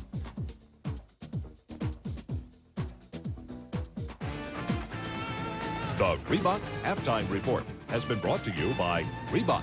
Come see how the game is played on Planet Reebok. Everyone on my list loves movies. That's why I go to Suncoast. They have the classics, sci-fi, action thrillers, holiday movies. At Suncoast, I got something for everyone. And one thing for myself. There are over 10,000 great movie gifts at Suncoast, like the top movie dramas When a Man Loves a Woman, Quiz Show directed by Robert Redford, or Legends of the Fall starring Brad Pitt and Anthony Hopkins. These and hundreds of other titles are on sale now at Suncoast. That's too long to suffer with heartburn. Mylanta users discuss Tagamet HB. You want relief fast? Mylanta works faster. That's true. I can't wait for Tagamet HB to work. Mylanta is faster. Besides, my doctor said Mylanta. It's simple. Yeah? Hyperkeratosis? Symptom: persistent, itchy, flaky scalp. Solution: Neutrogena T-Gel. It works. Neutrogena T-Gel Shampoo.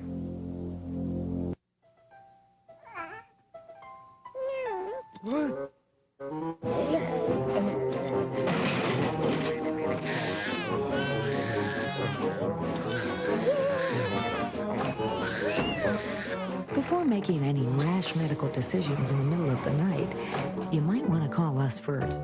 Ask a nurse. Registered nurses waiting to answer your questions 24 hours a day. A free community service from Shawnee Mission Medical Center. Nobody is doing better work at better prices than Able Hands. From roof repairs or remodeling for extra living space to extraordinary bathrooms that can include every feature, even a jacuzzi. From designing the kitchen you've always dreamed about and helping you plan it within your budget, to turning that extra space in your basement or attic into a beautiful and usable living area. So when you're interested in any home improvement or repair, remember, nobody does it better than Able Hands. The first half had 11 lead changes. At intermission, it is Orlando by a point. And with me, ML Carr, head coach at halftime. Obviously, the up-tempo game was working, but what are you telling your team to work on here in the second half? Well, obviously, we are getting out on the break, and that's our style of ball. We also have to get back on defense because Orlando like to run the ball. The key to this game is rebounding. We are rebounded by 11 rebounds in this first half. That's unacceptable. We'll get the job done in the second half on that. Okay, if Boston keeps, obviously, Orlando off the offensive board, as Hubie Brown said, they're off and running. Let's go back to Bob. All right, thank you, Greg. At the table now with Hubie Brown, 31-20. Orlando out rebounding Boston. Also, the free throw percentage is very low. I just look over here, and the free throws for Boston, 11 of 19. If they rebounded better and hit the free throws, Boston has a substantial lead in this game, probably. Said. The guards are only shooting 33%. Yeah. They've missed 8 foul shots. Morris Grant has 4 offensive rebounds. Orlando has 11 offensive boards. If Boston takes care of the defensive board and the guards start to finish some of these plays, and then they make their foul shots, very winnable game. But If I'm Orlando, I'm concerned about this team on the road because they are playing a very passive game. Yeah, they had a real problem on the road, you may recall, last year as they went in to finish the season before finally getting it together in the playoffs and going all the way to the Eastern Conference Finals. Let's take a look at some highlights here. See Penny is splitting the double team right now, going strong to the rim. At the other end of the floor, we're going to show you now Boston in a wide open fast break situation.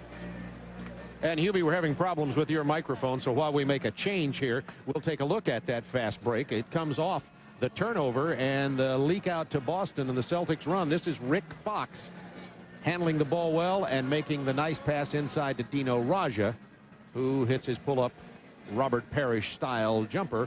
The Boston Celtics are trailing by 1 at the half, 48-47. You take a look at the shooting here. Look at the free throws and the three-point shots. The Celtics 0 for 7. The Magic have only 1 of 7. That was Dennis Scott. And the rebounding, that's what ML Carr was talking about, being so concerned about. 31-20. And on the offensive boards, the Magic 11-3 out-rebounding the Celtics.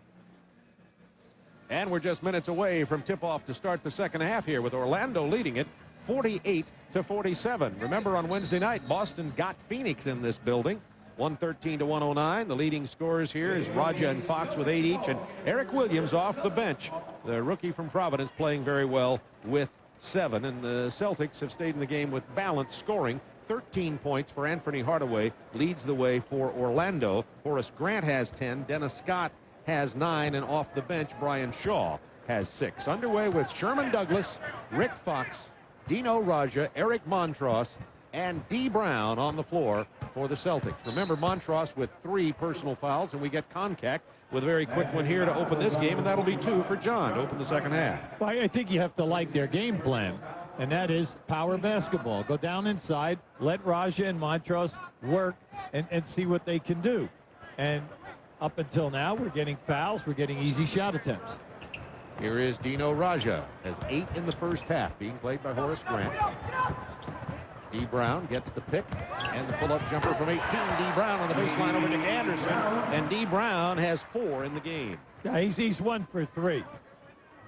Now that's highly unacceptable for one of your top scorers, that he only has 3 shot attempts in this game. Nick Anderson thought about the 3. Now he dishes to Horace Grant, stripped away by Eric Montross and hauled down by Dino Raja. Celtics up by 1. Well, there's no doubt about the Celtics' effort, Bob. They're out here really hustling and scrapping, trying to double team, and they're doing a nice job in the passing lanes.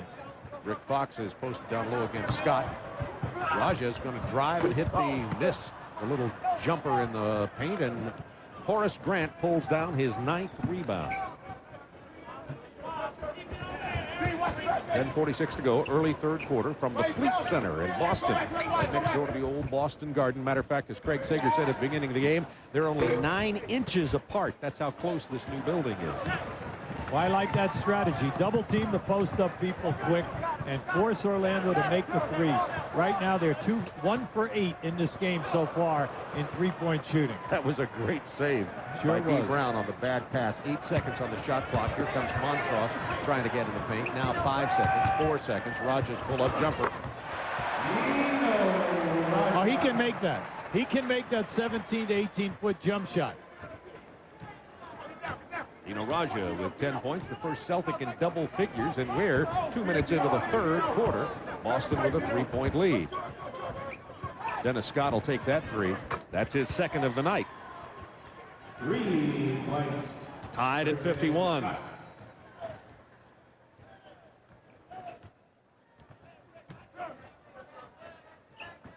Rick Fox is going to shoot over Dennis, who didn't show him much defense there.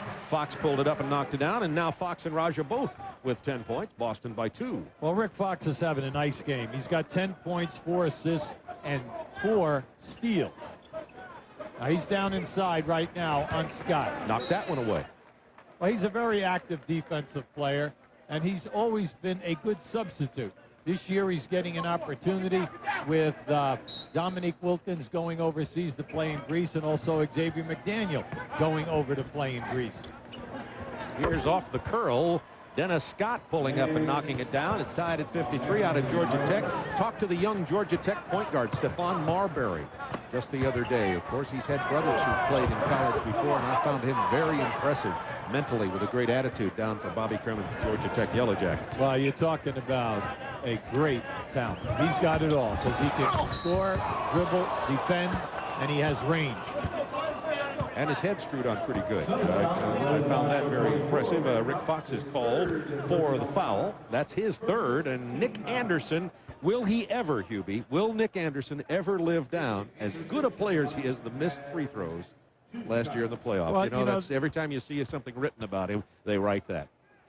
Well, that's unfortunate because Nick had a terrific season last year, and he was the first nugget in its place when he came out as a junior. He was the first major player that they drafted and has really made heavy contributions here. He had a sensational year, but you know what? They win a couple of rings down the road here right now. All of that's forgotten. You got that right. Eastern Conference champions last year. Rick Fox on the drive. Yeah, I always have a big thing about that. That was only one game. It isn't like they lost the 7-game series.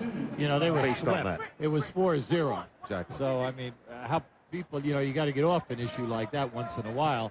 And it wasn't only his fault. They just fell apart. They shot 28% in that series in threes. They took 33s a game. That was 1/3 of their offense. Montross short arms the rebound. It doesn't go down. Now Orlando up by 2 with a chance to build on that lead.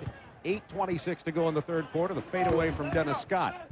Raja can't control it, but Horace Grant knocks it out of bounds. It'll belong to the Boston Celtics. Well, Scott is feeling it right now. He's 5 for 8 on shots, and anytime he gets on the roll, you know he's going to put it in your face. Leads all scorers with 14 points, does Dennis Scott. Carrying 3 personal fouls. Eric Montross carrying 3 also for Boston. Well, you know, Scott's up this point total this year. He's right at 21 points a game. Trying to post Raja against Horace Grant. 10 on the shot clock. There's that little pull-up jumper won't fall. Another McHale-looking move. John Comcack with the board. That's 8 rebounds for John Hardaway, trying to get it down low. Pitches to Nick Anderson. Almost stolen by Comcack. Rick Fox is going to get the basket and the foul on Nick Anderson. A 3-point play or opportunity coming up with the game tied at 55. Well, that was a nice recovery by Douglas, and then finding it. That's the most difficult pass to make. Watch this. This is what you call a sane plane pass. It's difficult to gauge the speed of the guy, and he just laid that right over a defender. Beautiful pass. I thought same plane was when you and I took the yeah, sure. Right. Same flight. I learned something every night. Tied at 55, 7:42 to go in the third quarter. They just brought Scott around a double screen. Rims that one out of there. Horace Grant battles for it. Comcack, 9 rebounds now for John Comcack. They're just killing him on that offensive board. 15 in a game is a lot. They already have 13 in this game. Here's Penny Hardaway inside to Comcack. Loose ball foul. It's going to be on Boston, on D. Brown. Well, what's happening, the small guards are getting caught in their rotations down inside. They then are expected to rebound against the front court players, and there's no way that can happen. 7:15 to go in the third quarter. New shot clock, 18 remaining on the clock. Tied at 55. Dennis Scott against Fox. Good help from Raja. Another block. Montross outlet to Sherman Douglas, but look at Penny Hardaway. Can't save it. It'll belong to Boston with 19 on their shot clock. 2 beautiful blocks by Raja. Penny Hardaway, heads-up play. Never throw the ball inbounds underneath your defensive basket. That would have ended up in. There's your second block right there. Montross kicks that ball out to start the fast break. How about Orlando? No blocks at the half. That's an indication of the absence of Shaquille O'Neal. Douglas on the drive. Loses it. D. Brown. Boston now 0 for 9 from beyond the arc. Dennis Scott. Dennis Scott is feeling a good timeout right now by ML Carr. See, coming into this game, you have to understand the Boston Celtics are not a big three-point shooting team. 11 in 3 games.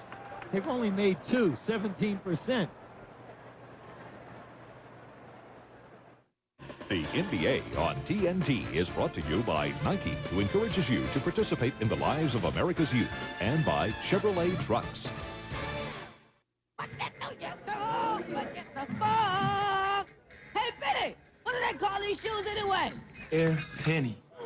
So who you guys playing tonight anyway? Minnesota. Oh, Los Lobos. I guess you're going for the big numbers tonight, huh? Now I want you to work them inside, work them outside. I'm sensing triple-double here. Now, Penny, I want you to say hello to my man Kevin Garnett. Kevin Garnett. Yeah, Garnett. We went to high school together. Tell him little Penny from the science club says hello. Can you do that for a brother?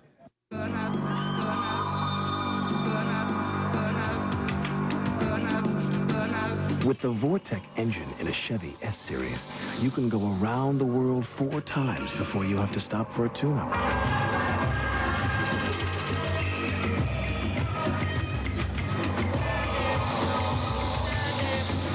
Have a nice trip. Chevy trucks, like a rock. I didn't grow up around here. My old neighborhood seemed like a million miles away. And when I got here, I wasn't greeted with open arms.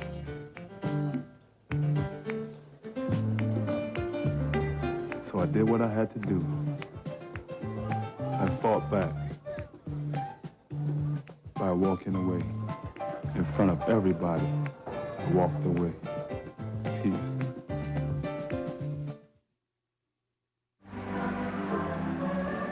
The Orlando Magic leading Boston 57-55 with 6:38 to go in the third quarter. Dennis Scott with 16 points. Here's the Chevy scoreboard. Other action tonight. Philadelphia way out in front of Charlotte. That's late in the ball game. Washington with a narrow lead.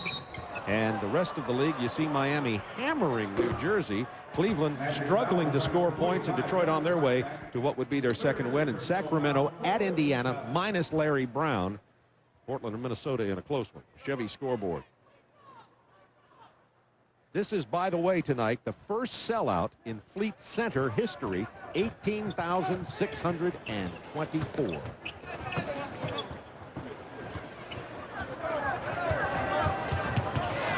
Roman Douglas, double clutch, won't fall. Hardaway. Look at that pass to Dennis Scott for 3. Looked at Anderson, hit Dennis Scott, who nailed the triple, and that's a 5-point Orlando lead. He has the feel right now. He's on a roll. He's 3 for 4 from three-point land. We told you he's averaging 10 attempts a game.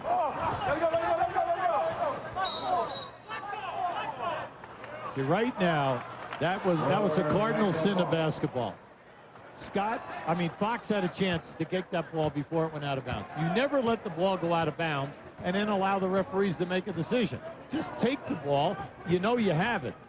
He's relying on the call that time. Yeah, Rick Fox made the call, and it was the wrong one. So the Orlando Magic get the ball and a foul, and they have a 5-point lead with 5:43 to go here in the third. That's on D. Brown, his second.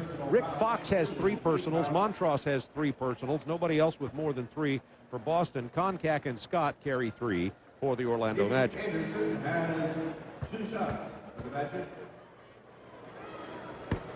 This is the first of a doubleheader tonight. We'll be going out to the west coast of Canada. The LA Clippers playing well against the Vancouver Grizzlies, who are 2-0. Chip Carey, Dick Versace, and Reggie Theus will have the game for you immediately following the Magic Celtics game. Now, Nick Strickle is struggling from the field tonight. He's only 2 for 9. Montross with the rebound. The Grizzlies, I said 2-0, of course, are 2-1. They got hammered the other night. 5-point lead by Orlando. 5:36 to go in the third quarter. Eric Williams into the ballgame along with Greg Minor for the Celtics. Blocked as Raja spins inside. Nick Anderson knew what move was coming. Oh, I didn't see. That's his pet move. And that was beautiful defense by Nick. Great anticipation as he's coming down now on the double team. They know that he loves to do that reverse move. That was the first Orlando block.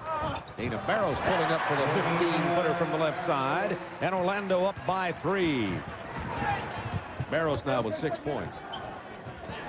Anderson has posted Barros. Open man, Horace Grant. Contact with another offensive board. Dennis Scott with another triple. He's 4 out of 5 from downtown and has 22 points in this game. Well, the offensive rebounding just killing the Celtics.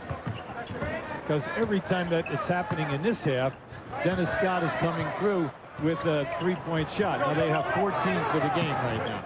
8 on the shot clock. Eric Williams looking to penetrate. He leans in from 14. Montross with the board. And the putback. 4-point Orlando lead. Now that's only their 5th second shot attempt.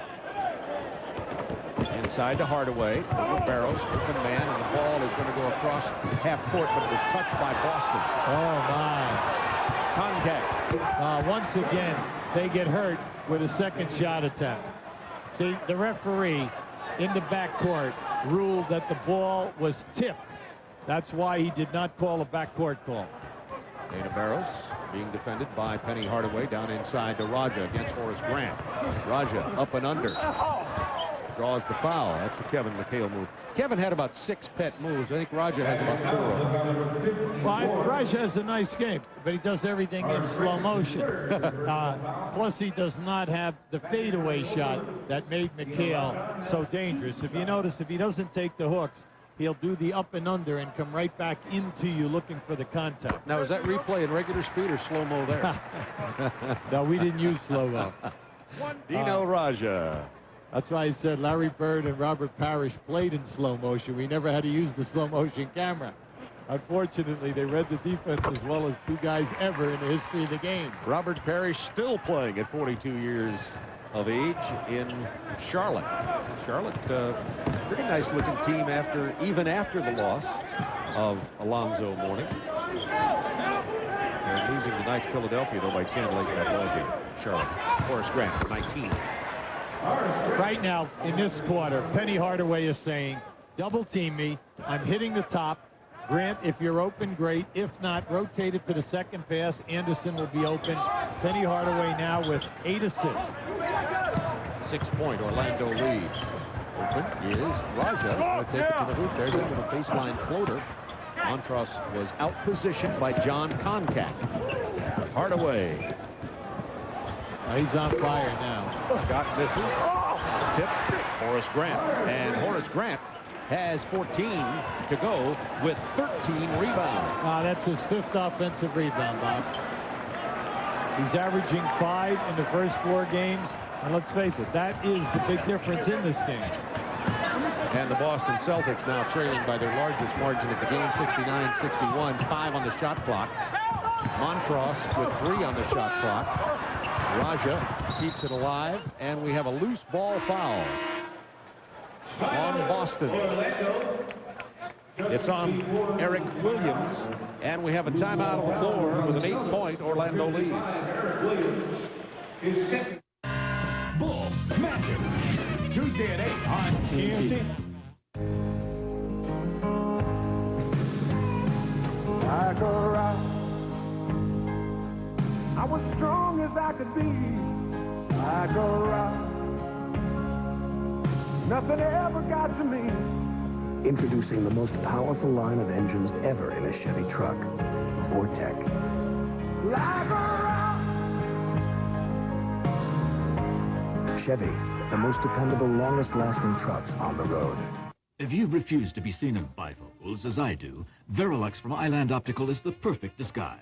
Hi, I'm Ron Havlin of Island Optical, inviting you to come in for a free Verilux demonstration. These are typical bifocals with the typical bifocal line, while these are showing no lines at all, featuring Verilux lenses from Island Optical, with many designer frames on sale at 50% off. For vision beyond bifocals, I choose Verilux from Island Optical, the quality disguise for your eyes only. A lonely road, a traveler, a friend, a trust to share beyond the journey's end. AAA insurance for all you love and own. Bring the security of AAA home. For auto, home, life, and health. Bring the security of AAA home. Ernie Johnson in Atlanta. This is the situation at Market Square, folks, and it is ugly as the Kings play the Pacers. Dale Davis, Michael Smith getting into it in the paint. Strangleholds on both sides, and there is a punch thrown by Michael Smith. Watch one of the replacement referees right here. They're taken right out of frame. Mayhem at Market Square between the Kings and the Indiana Pacers. I can see some suspensions in the offing. Now back to Boston. And here, there's been no fight, we're happy to report. Orlando, there was one last night in the hockey game. Orlando 69-61 with 2:44 to go in the third quarter. Dennis Scott slid out of bounds. As you look at the second effort there that Hubie's been talking about with Orlando and the difference over Boston. And Dennis Scott stays in the game. It looks like he did something when he slid out of bounds there to his shooting hand. Stayed in the game, though. It's inside on the heavy part of your hand. Hardaway has it blocked. That was a nice play by Dino Raja, but the whistle. Greg Minor is called for the person, his second. Well, Penny Hardaway, excellent with the spin move. You could see he caught him thinking he was going to make a move to the middle of the floor. Anytime that you're a post-up player, if you can go baseline and then finish, if not, make passes, you're just so difficult to defend, and that's what Hardaway has in his game. Penny has 14 points, 8 assists, 4 rebounds, and he's not been to the free throw line very often tonight. Remember, coming in tonight, he had 50 free throw attempts. Tonight, he's 3 out of 4. But you know what, Bob? He's shooting up over the top of these guys, and they're not fouling him. They're just saying, you know what, we'll give you the high percentage shot. And he's getting it. That's and right. This is Orlando's biggest lead, first double-digit lead of the game, 71-61 with 2:15 to go in the third quarter. Rick Fox on the drive, gets the basket, and the foul is on David Vaughn. You know what's interesting? David Vaughn looked out to the top. Watch him change his head. Watch. He turns his head. Fox says, what is this? Boom, I'm gone. Why would you turn your head? Your man has the ball. Because a veteran player said, hey, David. Someone said, hey, because he definitely turned his head, and Fox just said, this is a gimme. Hey, David, over here. Vaughn tonight, 5 minutes, 4 fouls. 71-64, Orlando now. That three-point play cutting into it. The lob inside broken up by the leaping Greg Minor, and leaping is something he does well. Jeff Turner is out with knee problems right now on the injured list for Orlando. Medial meniscus. That's right. David Vaughn has a chance here now to get primetime minutes. So he's got to start making a big contribution because the minutes are here for him. Vaughn missing the jump shot. The tip in with the left hand of Dennis Scott. We told you he scraped his right hand going for a ball that went out of bounds. Dana Barros for 3. That's his shot. He has 9. Oh, that's his shot. That's not last year. He averaged 21 a game. Played in the All-Star game. Was voted most improved player in the league. That was the first 3 for Boston. They're 1 of 10. Now they posted Hardaway again. This time, though, the 6'6 Minor is on him. Doesn't matter. 6'8 Hardaway knocks it down. He has 17. Well, Penny just shot right up over the top of that trap. Barros was down in there like a little gnat. He tries to answer from the free throw line. David Vaughn with the rebound out to Brian Shaw. 8-point Orlando lead, 1:11 to go in the third quarter. Dennis Scott has been the man here, and we've got the foul on Rick Fox. A good hustle by Fox. We told you earlier, he's had 4 steals in this game. Now, he was up muscling, and he got caught for the foul. Naturally, you're at home, you're looking for a little steal, possibly get out in the open floor. But you could see there was contact. He says, I got ball first. Dennis Scott has 15 points in this quarter. To the free throw line for a pair.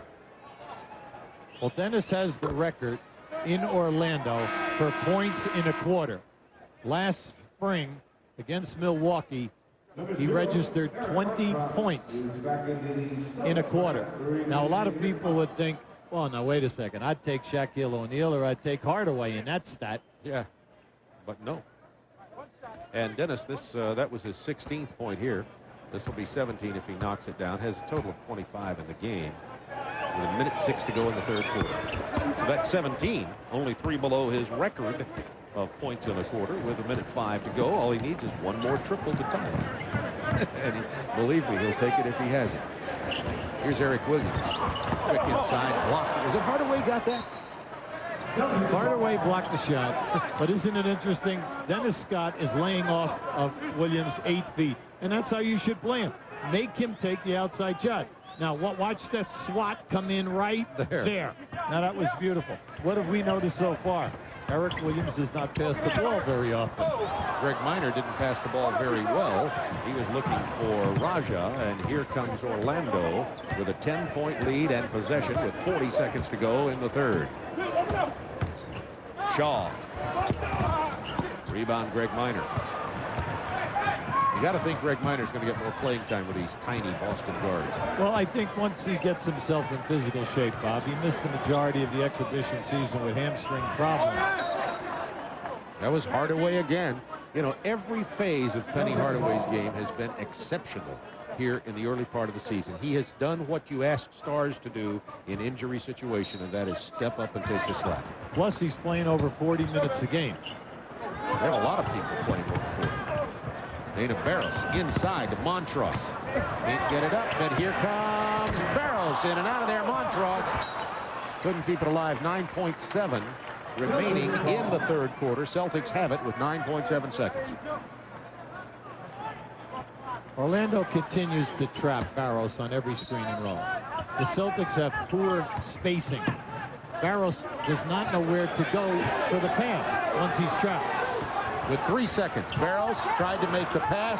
1 second. Koncak didn't need the pass.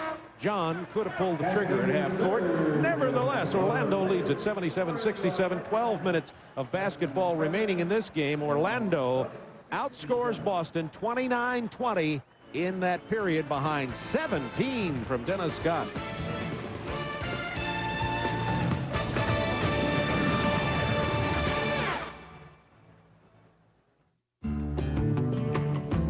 If you were to make a list of the safest towns in America, at the top of that list would be Eau Claire, Wisconsin. If you were to make a list of cars with the most standard safety features for the money, at the top of that list would be the Chevy Cavalier. So if you lived in Eau Claire and you drove a Cavalier, would that make you one of the safest people in America? Probably not, but it's a good start. It's Gus's Guide to the Game. When we're watching hoops, it's all about moves. Check out my 360 spin. Ooh, the pickpocket steal. Around the back, 3-finger dial. Yes. Down your nose. Sweet move. Any way you slice it, we've got the pizza for you. Ultimate deep dish, classic hand tossed, or crunchy thin crust. What are you waiting for? Make the call to Domino's. What's the objective here? Get the bad guy, right?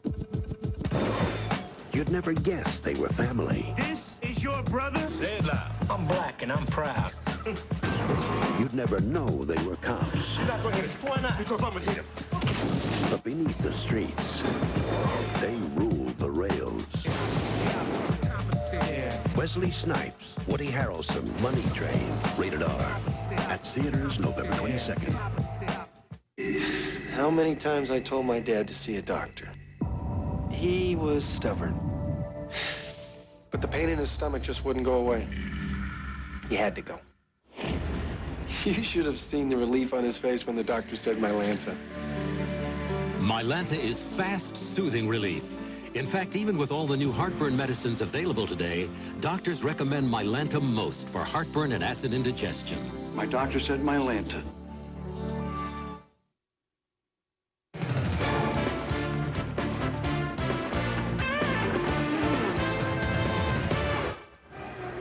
Boston, Massachusetts, in the new Fleet Center. Scoring by quarter. You see Boston decreasing, and Orlando gets 29 in the third. Well, we can see right now Boston's struggling, only shooting 42% for the game. They are 1 for 11 in threes. They've missed 9 foul shots. And then the big problem, 16 offensive rebounds for Orlando in this game.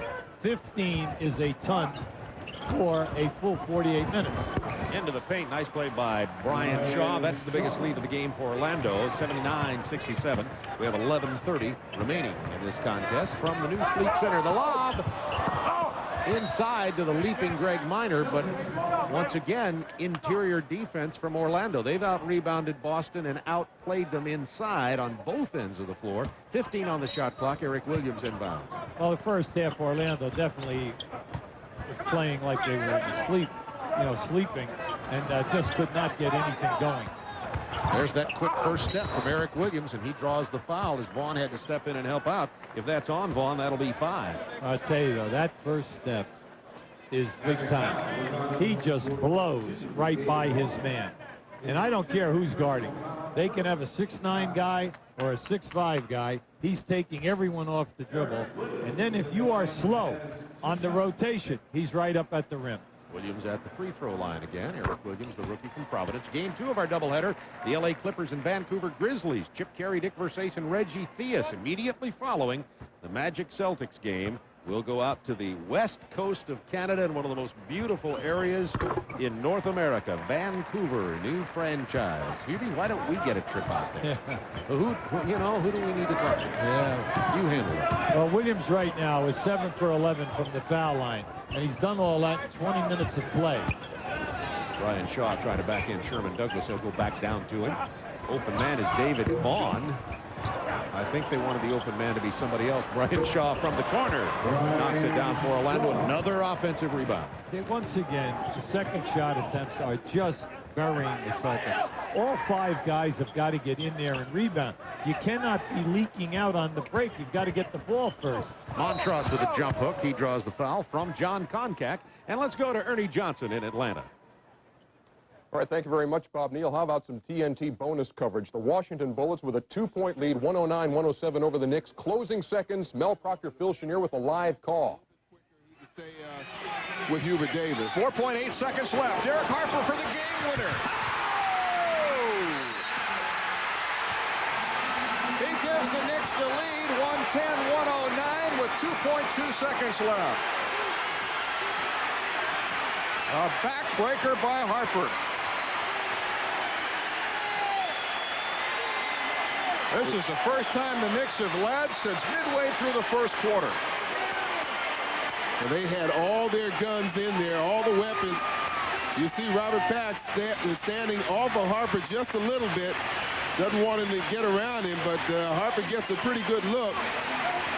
Coming up on him cautiously. That's a pretty good ways behind the original three-point line. You can see that for yourself. And now the Bullets will be hard-pressed to pull this one out with only 2.2 seconds left. Derek Harper with a big shot.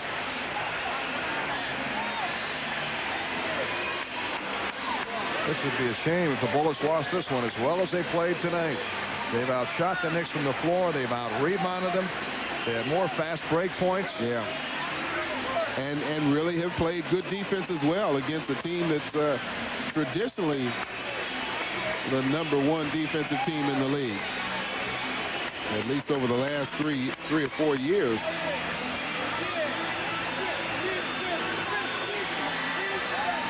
But the Bullets still have some time. Talking about execution. Not much. 2.2 seconds. Well, they've got time to turn around and hit a jump shot if they can pop somebody open. And the Knicks are out of fouls. They cannot give a foul.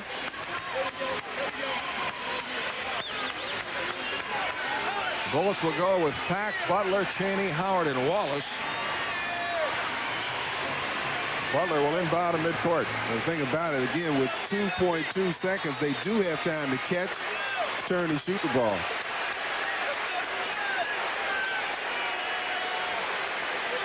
And here we go with the final 2.2 seconds.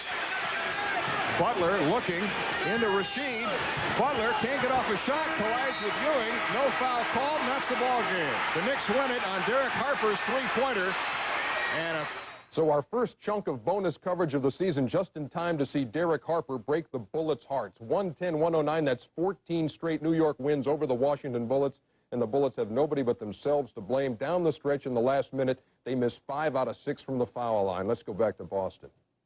Thanks, Ernie Johnson. Exciting game there with the Knicks and the Washington Bullets. They're going to change their name. Did you read about that? Because of the, obviously, the negative connotation in today's society of bullets. They're going to change it soon. I don't know when or exactly what the name will be, but it's probably a good idea. 83-70 here with 9:45 to go in the ball game. We had a technical foul called after a personal foul. The technical on Sherman Douglas, and Brian Shaw goes to the line for the technical. I guess they're going to wait a couple of years before changing the name in Washington, since I brought that up, until they go into their new arena there. So the technical on Sherman, and it's a 13-point Orlando lead. Well, the Celtics just need a burst of energy from the defensive end of the floor right now and try to hold Orlando to one shot. They have 19 offensive rebounds. There's a nice shovel play by Nick Anderson. He just kind of flipped it up there, and now Orlando with their biggest lead again, 15. Orlando's getting much better execution, Bob. In the first half, they had 10 turnovers. In this half, no turnovers up to this point. Orlando by 15, 9:15 to go in the game, and Boston cannot throw it in the ocean. Hey, is Marty hot or what? Oh, he's the man. My stat man. I mean, is he hot? He was MVP last year, you know. Nick Anderson doesn't get the roll, but draws the foul. And here comes Junior Burrow onto the floor for the Boston Celtics. Eric Montross will sit down. That's his 5th foul on Rick Fox. Montross sits down with 8 points in the game. Fox will stay in there with his 5. Montross did have 10 rebounds. Nick Anderson has 2 shots for the Magic. Nick Anderson played his college basketball at the University of Illinois.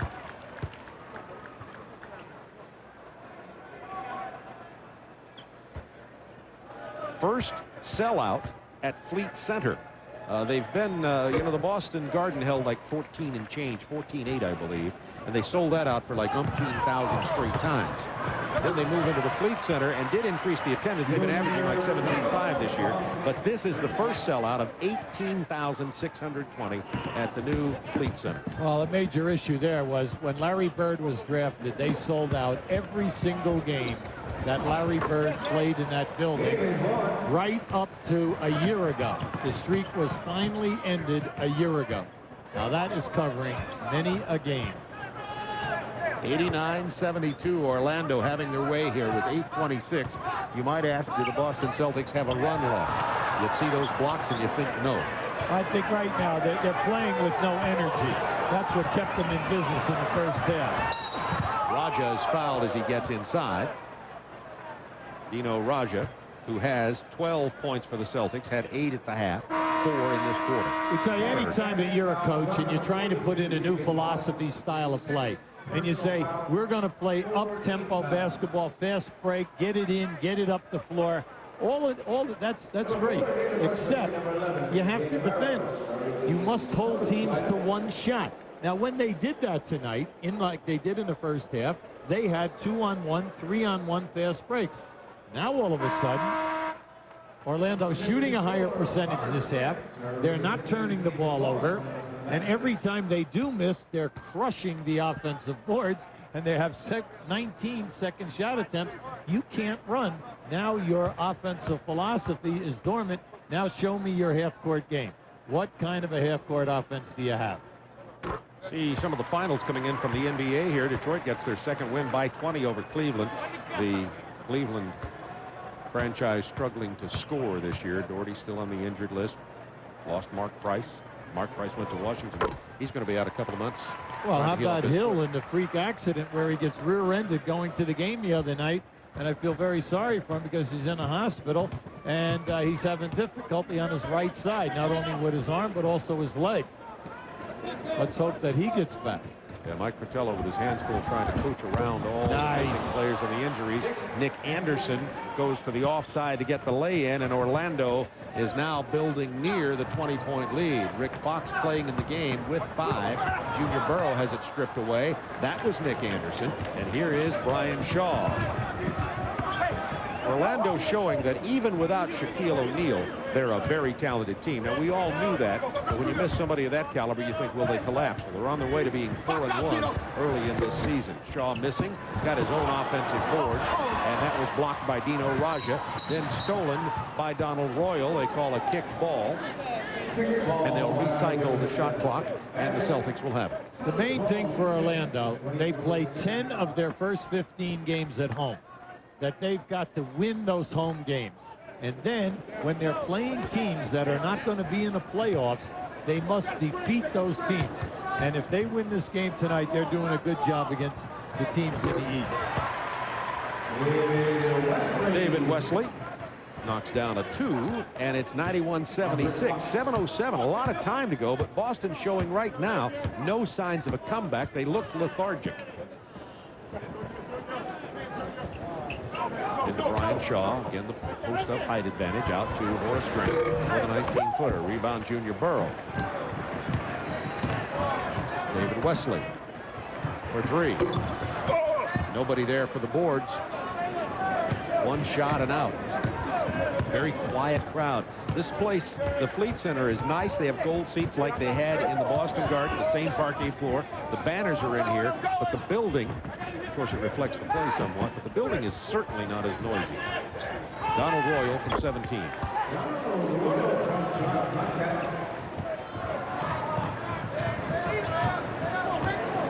93-76, 6:16 to go. Coming up right after this ball game, out to the beautiful new arena in Vancouver. The Grizzlies, who are 2-1.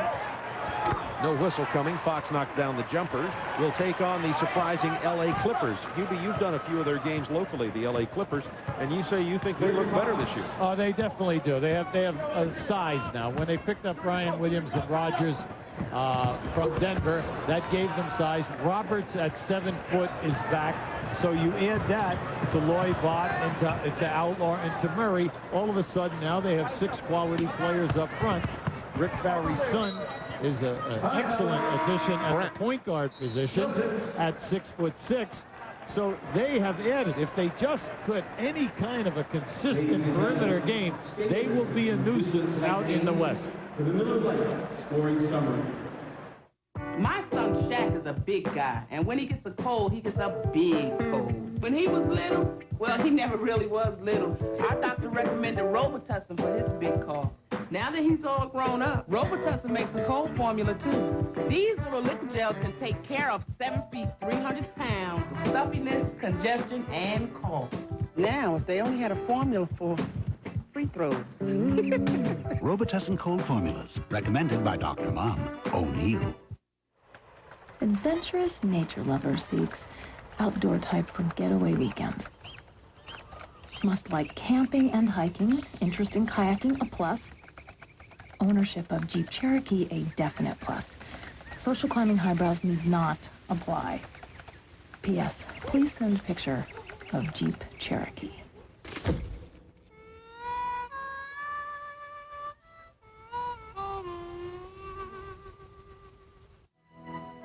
It was always a dream of mine to play in the Olympics. And now to get this opportunity to be on this dream team, it's a wonderful honor. I'm sure when that day comes, I'll be the proudest basketball player in the world because it's something that you've done for your country. I'm actually wearing the U.S. uniform, representing the U.S. for the Olympics. Still can't believe it, it's still like a dream. To be with 11 other guys who are considered to be the best basketball players in the world, it's an awesome feeling. The Dream Team, coming this summer. Bulls Magic, Tuesday at 8 on TNT. Orlando leading Boston 95-78, 5:37 to go. Craig Sagers with a gentleman who can't be pleased with the way the Celtics are playing. Well, Bob, his 45th year with this team, the president, Coach Auerbach. First of all, though, your impression of the new arena. Well, I'll tell you, you don't get the feeling of camaraderie that you did in the old place. People are far away, a lot of seats in back of the baskets, and you don't get the roar of the crowd. Other than that, it's like any new building. It has a lot of good points. This is the 9th year without a title for the Celtics, the longest drought in history. How far has the team fallen? What are the plans to get them back? Well, you see, we play every game to win. Last year, normally you wouldn't even make the playoffs. But we went and made the playoffs. As a result, you don't get a high pick. The teams that are powerful today are the teams that had 2, 3, 4, and 5 years in the lottery. We don't want to do that. We got to play to win. the integrity of this ball club. But eventually, you know, you make one real good deal. We got the ownership. I mean, they're willing to spend the money. We're just trying to get the players. But it's not easy. Well, the glory days are gone, and Bob, what's worse, there's a smoking ordinance. Coach Auerbach can't light up his favorite cigar. I wouldn't, and I'm not going to be the one to report that someone who looked a little like Coach Auerbach had lit up a stogie here early today at practice. I'm not going to be the one to say that. You know, speaking of Boston and the fact that they do want to improve and find better players and pull a deal, as Ed was talking about, they are under the salary cap, what, $3.5 million? Right. So that will be to their benefit at the end of this year. The big factor in this game, Bob, they shot 59% in the first quarter, got out on the break, did a lot of nice things. Since then, they're shooting 35%. Donald Royal's finger roll is rebounded by Greg Minor. Down to Rick Fox. That bounces in. You know, that is something we mentioned lightly earlier in the first half. The rims at the old Boston Garden were forgiving for both teams. Here, the rims are very tight. And, of course, the team that will suffer most of that will be the one who plays here all the time, the Celtics. Seems like a wrench and a little 3-in-1 oil, or whatever they call that.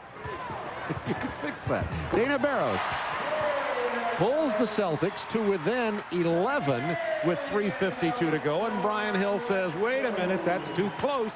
Let's get a timeout with 3:52 to go as the Celtics scored 6 unanswered points.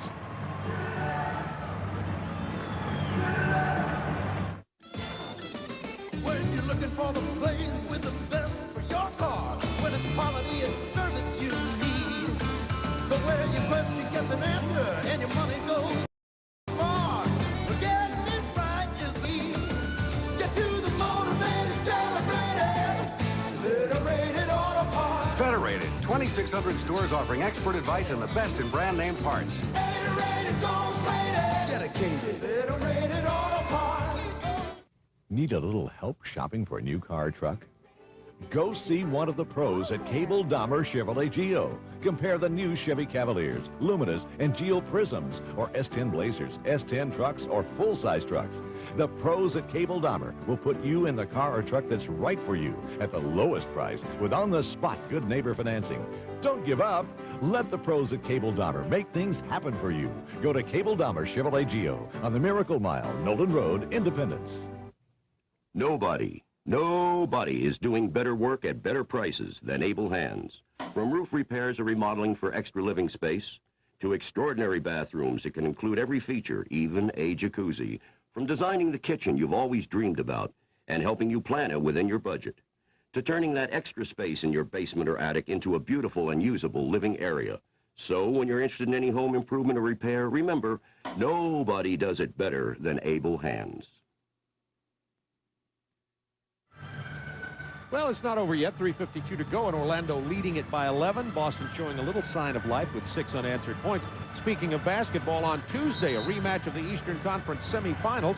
Orlando will host the Chicago Bulls at 8 Eastern time.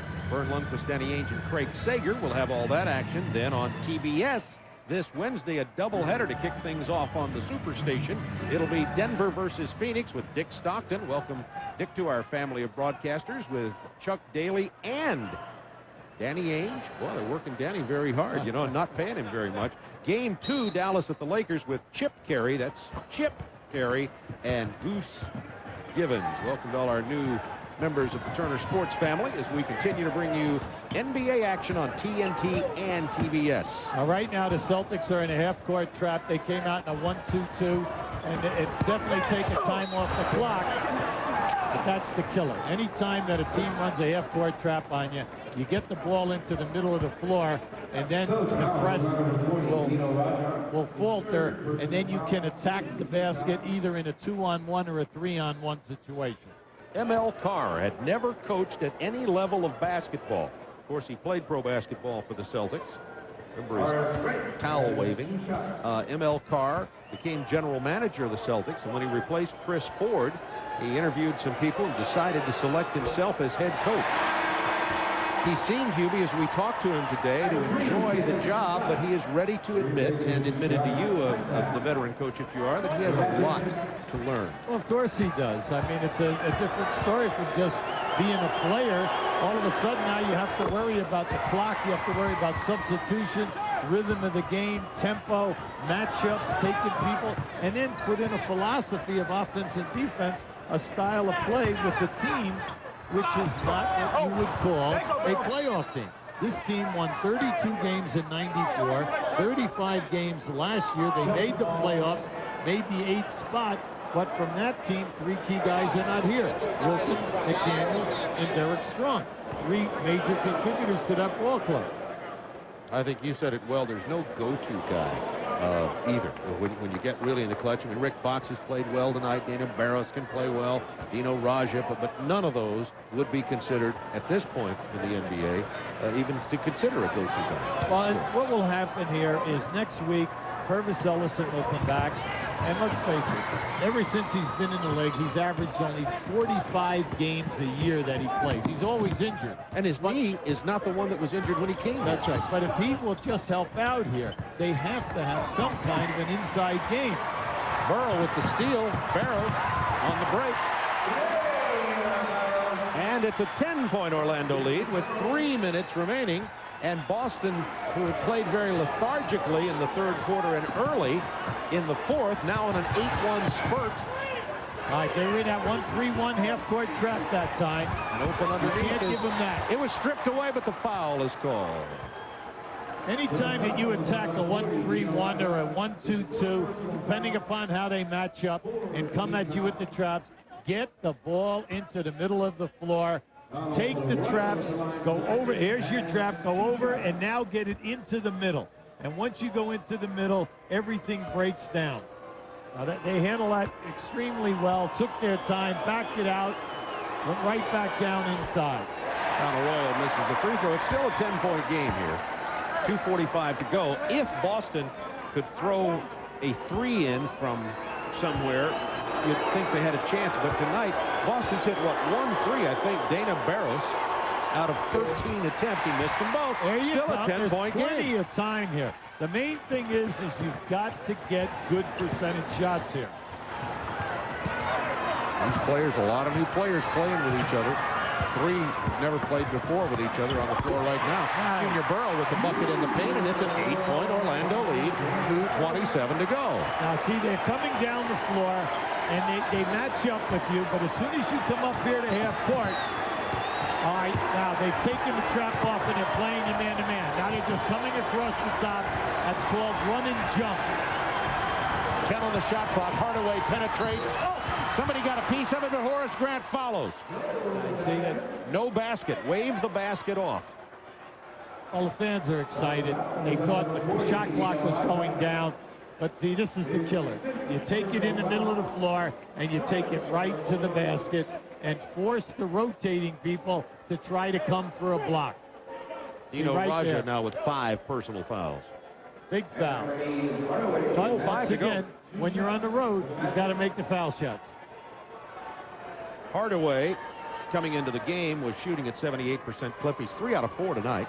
Was averaging 12 and change per game coming into this one. Well, Bobby, you pointed out they're not big enough to foul him when he posted up down there, shooting over the top. Well, that's one thing. And the other facet is he's playing 40 minutes a game. Now, you know yourself, it's so difficult to do. Last year, we had 2 guys in the NBA play over 40 minutes. Vinny Baker at Milwaukee and Dana Barros. Well, he was at Philadelphia last year. 4 of these Celtics, Orlando Magic players are 40-plus, and Brian Shaw said at this point he wasn't concerned about it, and he wanted to play them now because he didn't want this team to start off 1-4 something without Shaq and think they couldn't win. I got the feeling that he may try to ease off those minutes, but will he have the self-discipline to do that when they're winning? We'll be right back. The Eagle Vision is the first sedan in the world with the auto stick system. Porsche offers their version in a coupe. This German engineer will compare. Du kennst mich doch. Ich liebe schwarz. So what do you think, Goose? Also, was denkst du denn, Goose? Vision ist sehr gut. Meine Einfahrt zum automatisch. He likes the choice of automatic or auto stick. Excellent handling without a clutch. What's he think of Vision's price? Ach du meine Gute. They're screwed. No, we get the message. Thank you. Test it yourself. Make the call. 1-800-2-TEST-EAGLE. I was really downing those tablets. started to think there was something really wrong with my stomach. Was I relieved when my doctor said I just needed a stronger antacid tablet. Mylanta tablets are strong medicine. Made stronger than Tums. Stronger than any other antacid tablet. And made with calcium. Unbelievable. Mylanta tablets. Made stronger, made with calcium. My doctor said Mylanta.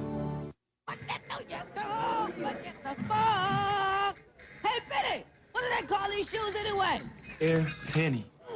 So who you guys playing tonight anyway? Minnesota. Oh, Los Lobos. I guess you're going for the big numbers tonight, huh? Now I want you to work them inside, work them outside. I'm sitting triple-double here. Now, Penny, I want you to say hello to my man Kevin Garnett. Kevin Garnett. Yeah, Garnett. We went to high school together. Tell him little Penny from the science club says hello. Can you do that for a brother? 10-point Orlando lead, 100-90 with 2:05 remaining. The first sellout at the Fleet Center, 18,620 here in Boston. Take a look at some of the finals tonight. Philadelphia got Charlotte, 104-90. Ewing had 25 as the Knicks, with a Derek Harper shot right at the end, get a victory at Washington. Miami clobbers New Jersey. Morning leading the way scoring-wise. Wesley Person had 23. And Phoenix wins at Toronto. Doug Collins and Detroit Pistons, they get 28 from Hill and their second win in a row. And Indiana losing big to Sacramento. Walt Williams finding a spot there. Wesley missing from long range here with 1:52 to go. Now they just had two good open threes. Neither team has a foul. Both teams are in a penalty. Orlando has 3 timeouts, no 20. Boston 2 timeouts and a 20. Bad foul. See, Barros went down inside that time, and he went for the strip, and he fouled Scott, putting him on the foul line. And Scott hadn't been shooting free throws well coming in at 64%, but tonight he's flawless. Now just watch to the left of your picture. There it is right there. He reached in from the rear. What you try to do at this time in the game is you don't want to foul in that situation because the guy was in his shooting unless you're going to stop him from letting that ball get to the rim. Dennis Scott, 5 out of 5 from the line, and that'll pretty well wrap it up with 1:38 to go here. Dennis Scott with 27 points. He'd been averaging 21 a game. Well, on the last trip down, the Celtics did get 2 good three-point shot attempts. Wesley trying to penetrate on Anthony Hardaway. In trouble inside. Wave off the basket, 3-second violation. Oh, my, 3 seconds. We saw several the other night. Exactly. Where were we? In Chicago with all the 3-second violations? Did. Yeah. I thought we saw enough, at least for November and December in that game. Only one here so far tonight. 1:21 to go, and this is going to be an Orlando victory as they're starting to clear out of the Fleet Center already. Yeah, just play keep away, run the clock down, let them trap you all you want, because if they foul you, you're on the foul line. The kick out to Horace Grant from Nick Anderson. And Horace Grant now has 17 points to go with 14 rebounds. Well, this has been a disappointing night for the fans and also this ball club because this is a game they definitely had a chance to win. Because at halftime, the energy was there, the forcing the turnovers was there, but then in the second half, Orlando, give them their due, they've done a much better job, very few turnovers, high percentage shots, and then the great offensive rebounding. The stat man, Marty Aronofsky, Orlando, 1 turnover in the second half. Taking good care of the ball despite some pressure defense from Boston. You see coming up next on TNT this Friday night, the second part of our doubleheader. We'll go to the west coast of Canada, Vancouver, and the surprisingly solid Los Angeles Clippers will take on the 2-1 Vancouver Grizzlies in their new home arena in Vancouver. Ryan Shaw knocks it down, and ML Carr knows he's going to have a real struggle this year. Well, the major problem with this ball club is, and for ML Carr, the people who are here this evening are accustomed to excellence. During the 80s, they were in the NBA Finals 5 times, won 3 championships. The front line, all 3 guys will be in the Hall of Fame, Bird, McHale, and Parrish. And before that, we don't even want to bring up the other 13 championships because we don't have enough time to list all the guys who are in the Hall of Fame. You were talking today about 86 and 87. What was the record? 79? Fantastic. In 86, at home. at home. They were 40-1. That's the best record ever in the history of the NBA. The next year, in 87, now they won the championship that year. In 87, they were 39-2. So for 2 years, 79-3 in that building. That's why they're expecting wins here at the Fleet Center. Well, how about this? Without the team. You saw another stat blow you away. Over 13 years, they were 36-5 on an average per year in the old Boston Arena. And they're 9 inches away from it physically here with the Fleet Center. And it seems like 9 inches is too far away. 5 seconds on the shot clock. 17 seconds in the game. Dennis Scott may as well knock that one down at the buzzer. Dennis has 29 tonight. Oh, he's had a great ball game tonight, but then again, we can see why he's averaging 21 points a game. Hardaway, they're still running. He gets the jam, put the button on it, and that's 110-94. It's a 16-point Orlando lead, and this will be the end of this ball game. And it was a 29-20 third quarter with 17 points from Dennis Scott that really concluded this game, and Scott finishes with 30. Hardaway 21 points and 8 assists, and Grant had 17 points and 14 rebounds. We'll be back to wrap it up in just a moment.